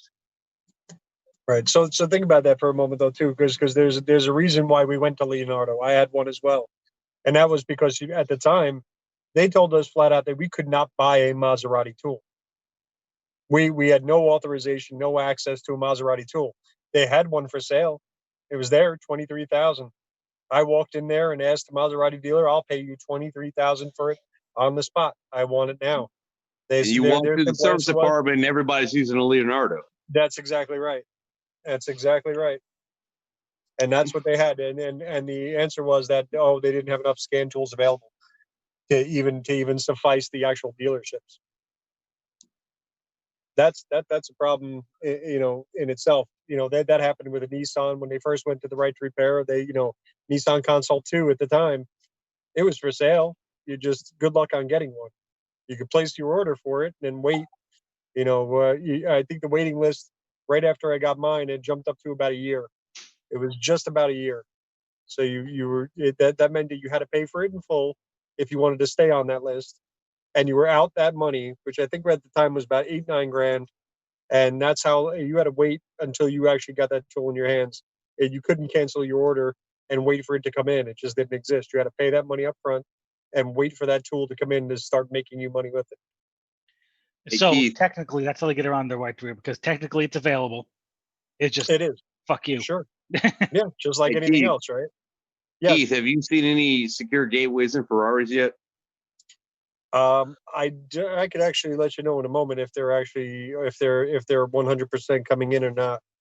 I mean, Maserati is going to be the actual poor man's version of, I think, Ferrari actually doing it personally. Yeah. You're starting to see more Ferraris out on the road as well, which is an interesting thing. I've noticed that, at least even when I was back up in New York, they're starting to show up in New York. I mean, that's not your everyday drive around the New York City car, but because how fast do you want to get from one red light to another? But sure enough, though, I was starting to see quite a few more of them. Unfortunately, Dennis? The latest version I have right now is a 2017 FF, and so far that's not secure gateway at 2017. Right. What were you saying, Dennis? I was saying that there was a couple of guys that used to have a couple shops out east for a lot more of that stuff. Oh yeah, it's a nice long quick drive. You be there in 40 minutes. 70 miles. I'm going to ask a stupid question here. The importance of the Right to Repair Act. Do you feel that we're more forcing the dealers to kind of adios at this point? I don't think it's adios. I think they're gonna end up pulling it back on us the same way. If the cost that it will come at, I think that when we request more, they're going to charge more for whatever it is. I think the cost is going to go up exponentially, much like it did the last time around, and it will come in different ways, similar to like what Jaguar does, where you're buying different groups of what it is that you want to do. I mean, right? I think there was about $40 million spent on trying to fight these changes from vehicle manufacturers. So the costs are probably going up. Yeah. That's the Auto Alliance, right? They call that the Auto Alliance.org. That's the major 12 automotive makers. They're the ones that get together, and they usually they usually have to give the go ahead for everyone. It may not be that exact number but from what I remember, it was close to that, I thought. Yeah, well, for the last one, I think it was 12. I'm pretty sure. So what happens with vehicles that are crossbreeds? Like, let's say that you want to have a Toyota Supra, but we all know that that's a B motor Issachar. Well, So I'm talking about crossbreeds here. Since you brought up Auto Alliance, I mean, I owned a Geo Prism that was literally a Toyota Corolla, way back in the 90s. So, I mean, what do we do about some of these vehicles? Yeah. Yeah, that's an interesting question as well. I mean, at least at some point there, GM did step up, though. You did not really have to use back then the MasterTech in order to get through the car. They did include it, at least even on the. Geez, were we in the Tech 2 at that point? Yeah, we were in the Tech 1. No, we were in the Tech 2. we're talking about probably 98 to 2002, roughly. Gotcha. So, yeah. So I mean, but it was literally a Toyota Corolla sold as a Geo.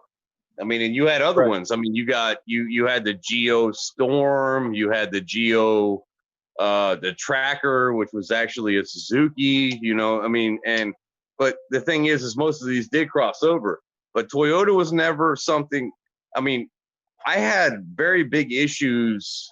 I'm going to say probably 10 years ago, programming a what was it, Pontiac Matrix or whatever.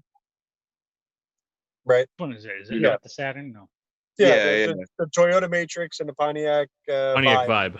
Vibe. It was a Vibe. Yes, it was. It was a Vibe.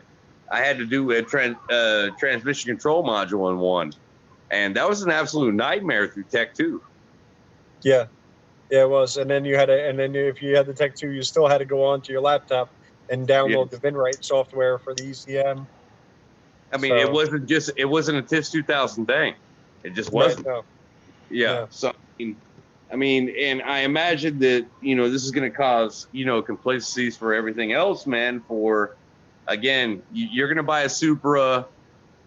I don't know how well. I don't use the the Toyota software a lot. David Friend actually set mine up for me the last time that I had to use it on a Lexus. I literally called him. He's like, "Look, call me. Set up your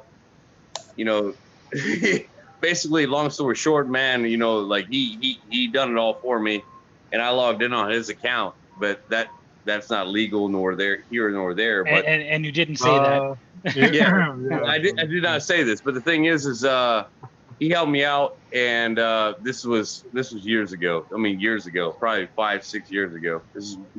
This was literally the very first Lexus I seen in my own shop when I first opened up. So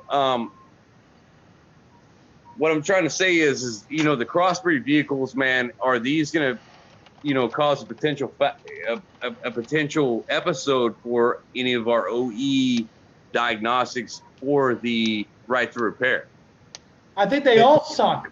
Go visit it. Go visit a 903 Sprinter, 904, 905. How about a Crossfire that no Chrysler dealership ever wants to fix, ever? Mm-hmm. Right. I just had I one just the other repaired day. a PCM in one because nobody could do it. But the thing is, hey, the screen module's bad. Who the fuck's gonna fix it now? It's funny.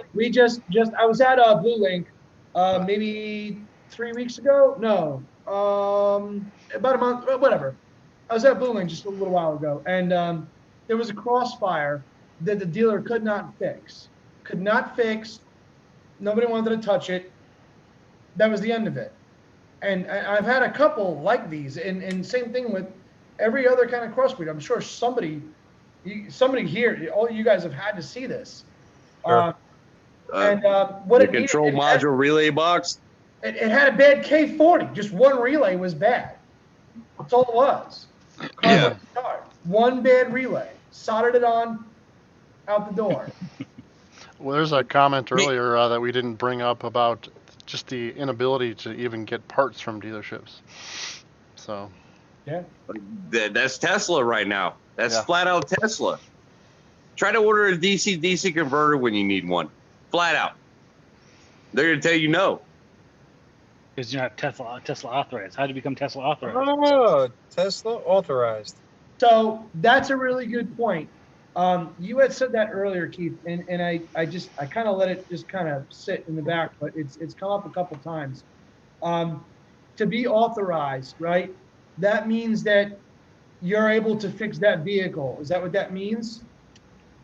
That you're able to sit there and not only fix that vehicle, but also to keep up with the training as well. It's not about just keep fixing the car.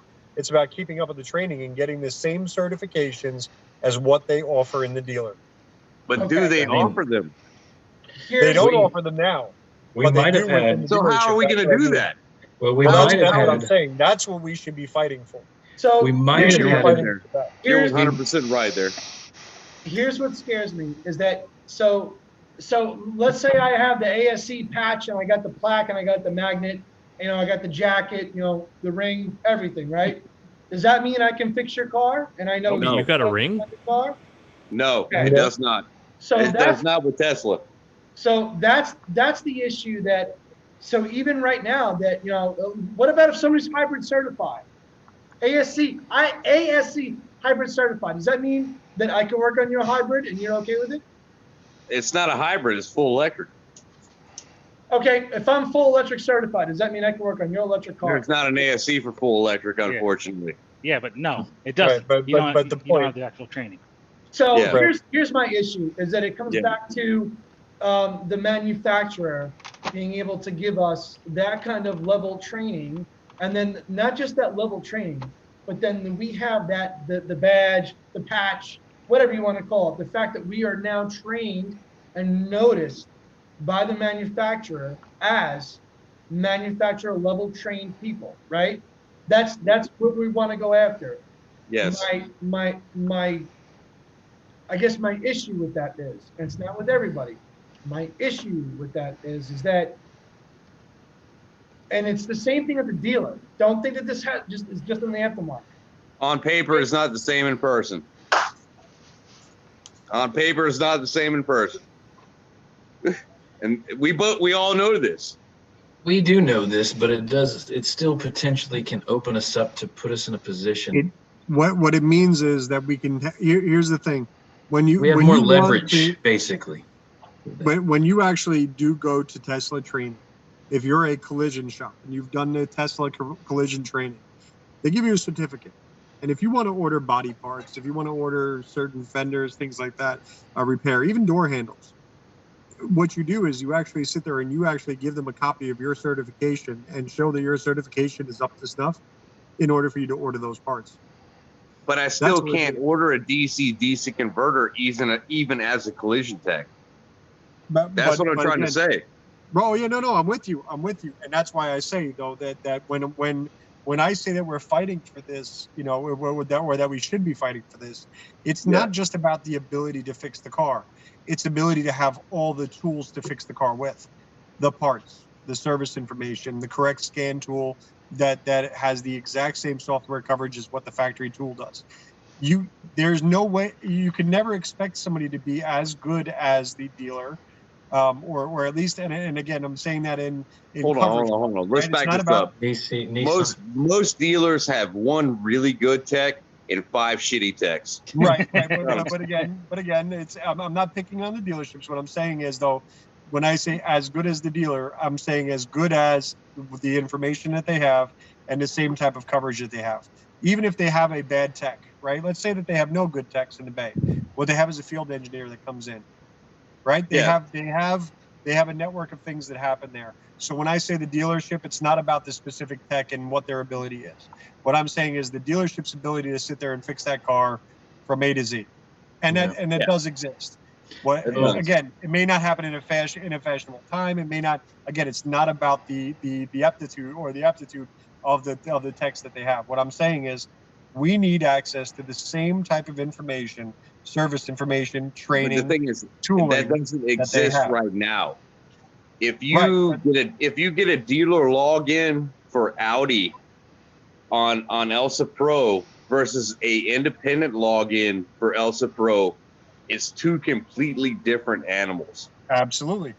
And that's why I'm saying, so why then are we stuck with Irwin?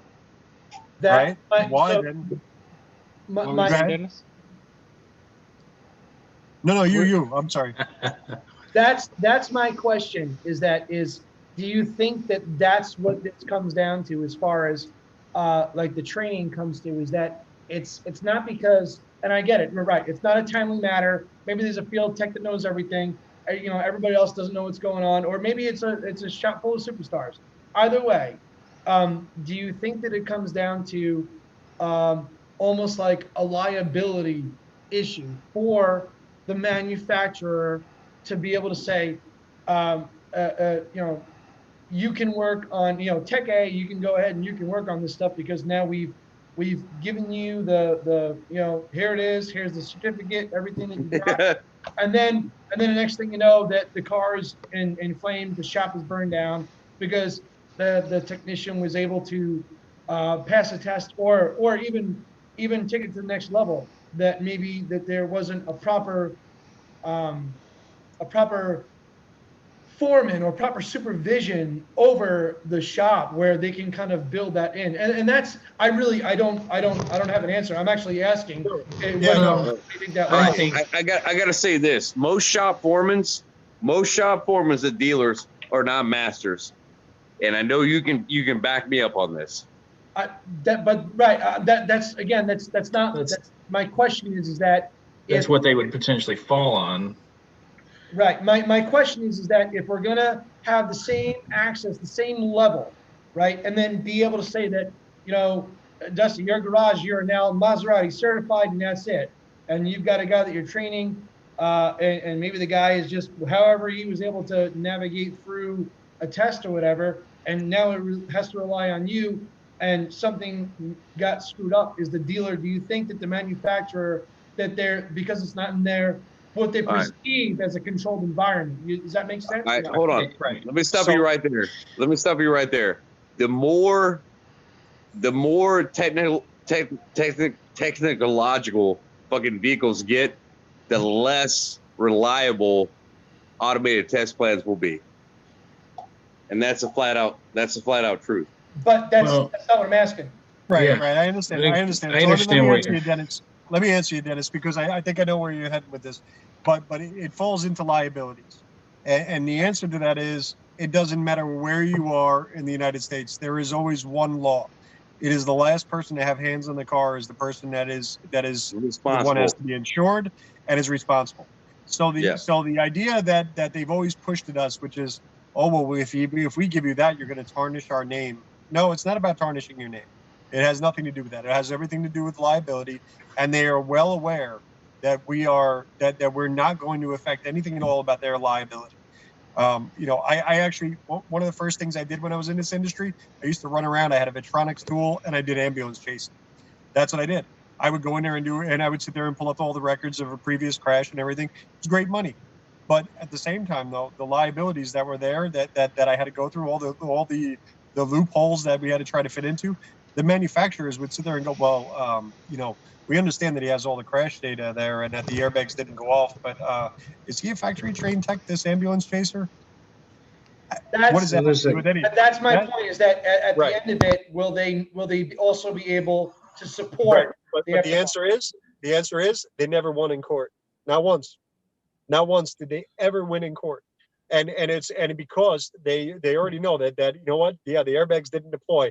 But guess what? There was an aftermarket bumper put on by some other company that was out there, and the impact sensor was incorrectly placed. You know, it was silly things like that came into play, and it just furthered the investigations. But again, that's neither here nor there as far as that part of it goes. But it all goes back to that liability. The answer is, though, is that they can never expect us to at least be at a level where they're comfortable with if they don't provide us with the tools. Like anything else. They have to start providing us with the tools that we need, the training, the software. Those are the things that we're fighting for. When I hear this right to repair, it's think about those words, right to repair. We have the right to repair that car, but we're asking for what? For access data there, so we can look at to see what the the Bluetooth and whether or not we can look at the traveling habits. We know the OEs are in there and they're taking this data, and then we know that they're selling it. It's in there. There's privacy disclosures that these people sign off. Mercedes being one of them, right? Mercedes people, when they sit there and they purchase that car, if they actually looked at what they're signing, my friend he does the navigation systems for Mercedes. They do have the ability to sell your information from your traveling habits to know that, hey, you go down to the Piggly Wiggly every Sunday. And so they may end up sitting there and all of a sudden you start getting more Piggly Wiggly ads. Again, the reason why I asked it is because I wanted the answer, and I wanted that verbally expressed to the point which I could not do it. So, and again, at the end of the day, I feel like we need more. We need more.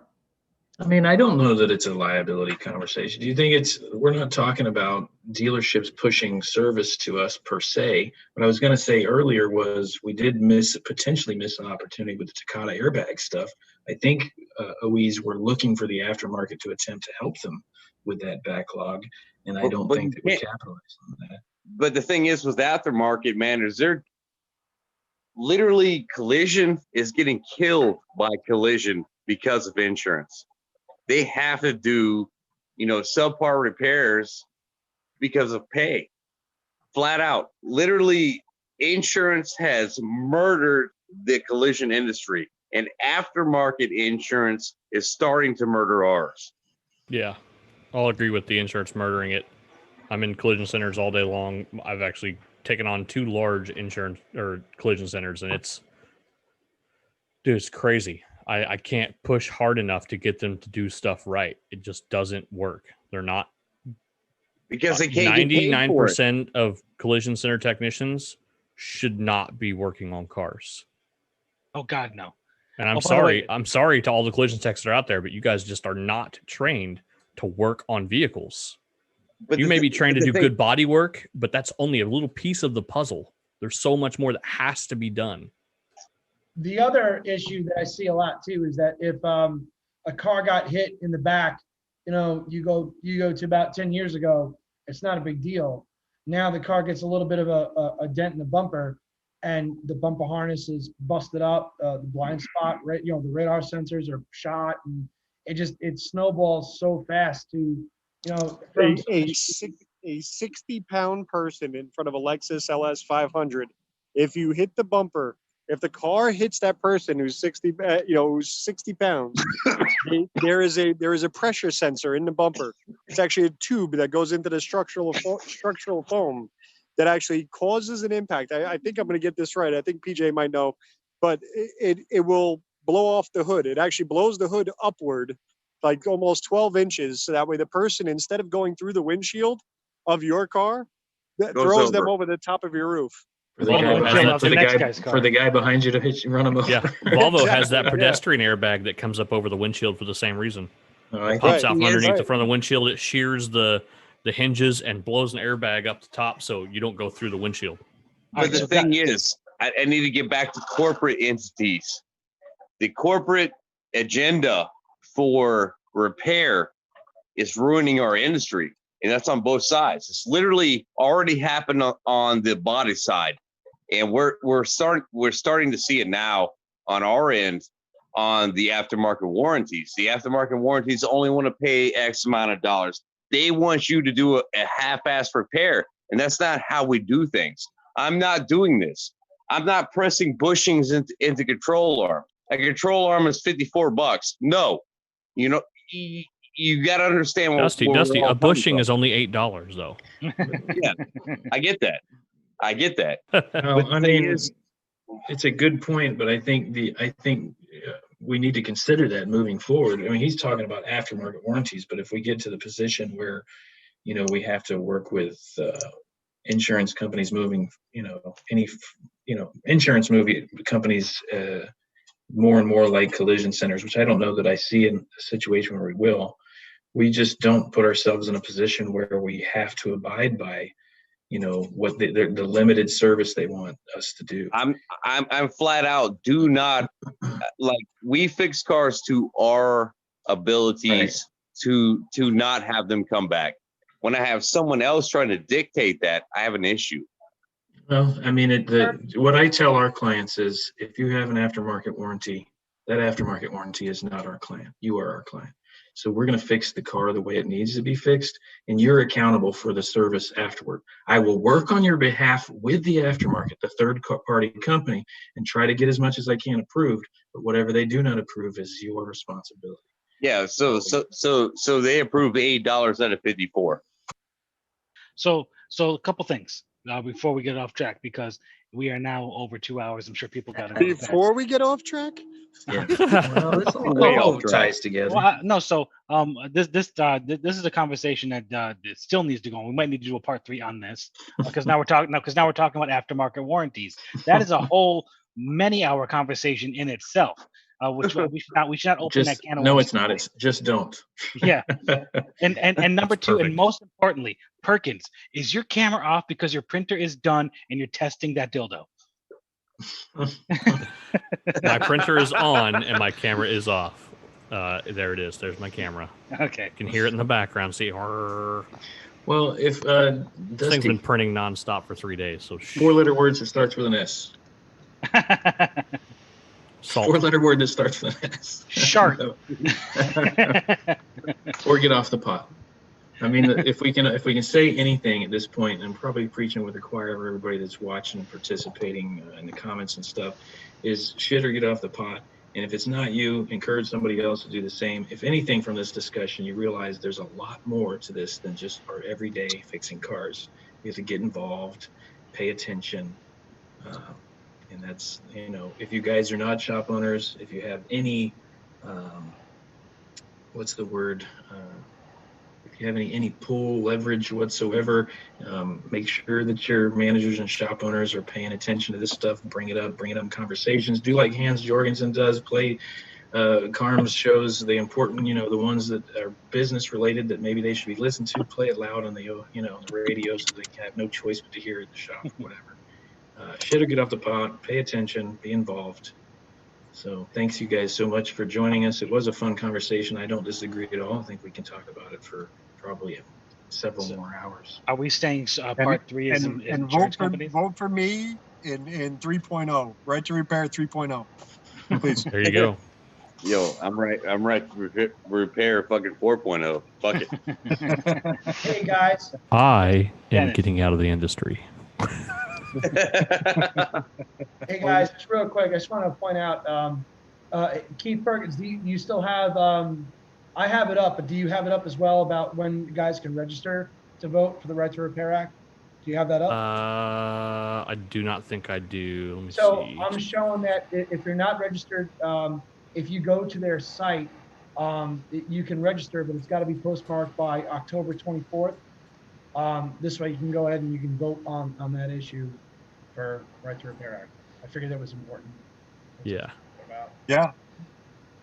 Yeah, for sure. It's Massachusetts only at this point, Yeah. but other states, it really depends on what happens at this point. Like I said earlier, I'm not sure it's the answer, but I don't think a loss at this point would be good for us. Right, Brent. That's why I'm sorry, specific to them. I just figured I'd point it out in case people are. Yeah, absolutely. Massachusetts, but it's other states will follow, so pay Right. attention to it. Those baked beans and Right to Repair. That's what we got to vote for. If All one right, state so- is a loss, that's a loss to all of us.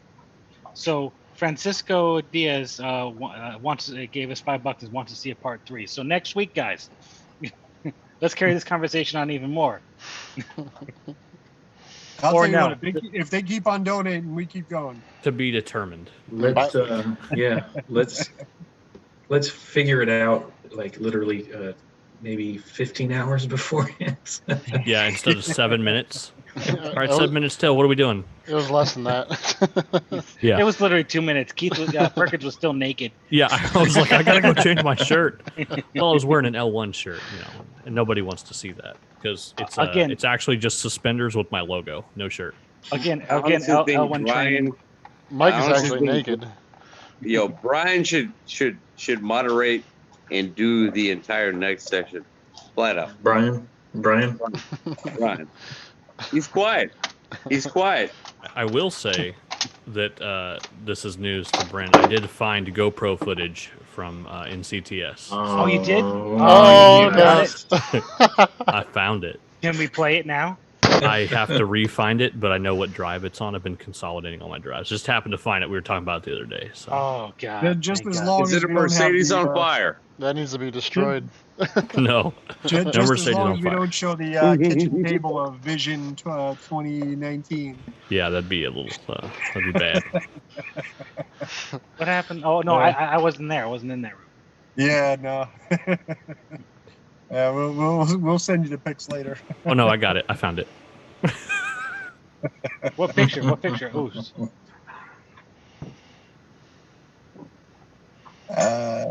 Whose picture was it? What are you talking about? I'm Not- lost too. Now you have to share it. Keith's got it. I can see him. He's thinking. He's contemplating. He's like, I don't think this is a good idea. Before we go off track again, I'm rewatching it first before I decide to show it. Hey, Keith Perkins. Keith Perkins. Yes, sir. I have a weird question just to ask before I forget. Yes. Body shops, you say go into a bunch of body shops, right? All the time. Yeah, I have one van dedicated to body shop collision work. Awesome. When you go into those body shops, do you ever see somebody that says that they're authorized by? Yep. I've got. Yep. There's an approved body shop for almost every manufacturer in Tulsa. We have Lamborghini approved, Porsche, Mercedes, Volkswagen. Ford's hard to get in Tulsa because we have one dealer that's very large, Bill Knight, that has 3 locations of their own collision centers. But yes, other than that, absolutely. I had to have one of my brand new vehicles I purchased taken to one to have warranty work done, and the only place they could do it was this collision center that's owned by a small company. It's a small little multi-location outfit. This is the only Nissan approved collision repair in the Tulsa area. Not the dealer. It's the only ones that can do it are them. I'd like to give everybody some homework, all the people watching. I thought that part of the legislation was everything had to be, aftermarket had to have the same access to training as well. I'd be curious if anybody's watching, do a little more digging, see what you can find. In person and everything is what I understood, but maybe I'm guessing it rarely happens. It's not like we're made aware of the opportunities, but I'm curious if anybody's has any personal experience with that. So, yeah. Again, before we get lost again, I definitely I think it's time to bring this to a close. But I really wanted to thank everybody for coming on. Dennis, thank you for taking the time out of your night to come hang out with us, give us some insights. It was awesome. Again, you knocked it out of the park. Thanks for being awesome and hanging with us losers. And I appreciate it. And Dustin, we got 5 F-bombs left. You want to go? Oh, please don't. Just go nuts. Go nuts. Come on. The grand finale. Go. Like fireworks. And on that note, I found the GoPro footage. Oh, fuck. This is an aspect where Dusty needs to be professional. So there's that. There's GoPro footage. Some really good footage right there. Is this where we're seeing you without your shirt on? No. This is where Bren walks around with a banana leaf in his pants. Oh yeah, I forgot about that. Here's Tommy. There's Tommy, dude. Tommy's lost a lot of weight since then. Yeah, he has. Tommy looks good. Tommy's a homeboy for real. But realistically, at the end of the day, we all need to support the same aspects, and the same aspects are realistically all point and proven here. So, I don't know what to say here, but flat out, we all have to prosper from the same, deals that all of us do. So, at the end of the day, whatever. Dustin, you're making some great points, but you're about to watch us get kicked out of the pool. Hey, I'm trying to find. Yo. Dustin got hammered here towards the end of the day, so that's that. Who's got the camera? Jesus Christ. It's a GoPro and a wand. So it's getting kind of thrown around. Guys, thank you so much. Have a great night. All right. Dennis. Hold on, Thank you. wait. There's Brim with the Leafs. Oh, can we rewind that again?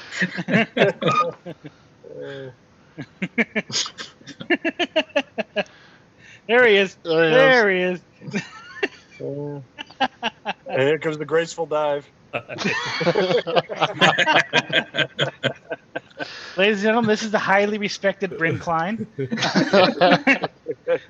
What are you, president of ASA Florida now? I think I borrowed somebody else's shorts for that too. Yeah. It looks like Fred Flintstone shorts. For like what's the Hulk's after he was angry? Hulk smash. There we Yeah. go. So what are you again? You're president of ASA Florida, right here. There he is. Hulk splash. I don't know what he's putting in his pants, but Is that my fat face right there? We're awesome. Yep. There we go. I There don't we know go. what I'm doing. I really don't. I don't either. That was probably honestly one of the nicest hotels that we've ever had an event at, to be honest. And that's about where we got kicked out of. Yeah, that's one more video after that, and I haven't vetted it yet, so I will stop sharing. There was no nudity. Yeah, but I don't remember what happened. So, listen, viewers, we really appreciate you coming out tonight. Yeah, now that we've scared everybody off, thank you. Yeah, look, we're down to 3 people left in the room. What the heck? That many? I'll freaking do it. We still got 80. We're good. So again, thanks everybody for spending their time with us and hanging out with us for all these hours talking about this stuff. Yo, seriously though, 3.0, or 7.0, whatever you want to gander here. This is going to be a serious endeavor for the further of our industry. Big topic. What? Yeah. Big topics. Yeah. Great. All right. All right, guys. I think we're gonna sign off. Anybody want to say anything? Dusty, you want to bring us out? Like we still got like 4 F-bombs left. God. No. All right. Yeah. Hey, look, y'all have a good night. It's not stupid Flat pet tricks time. Thank you. Have a great night. Stay safe. Yeah, All right. Dennis. Night. that. everybody. Thank you. Have a great Thank night. you. Thank you. Hey, guys. Good night. Yeah.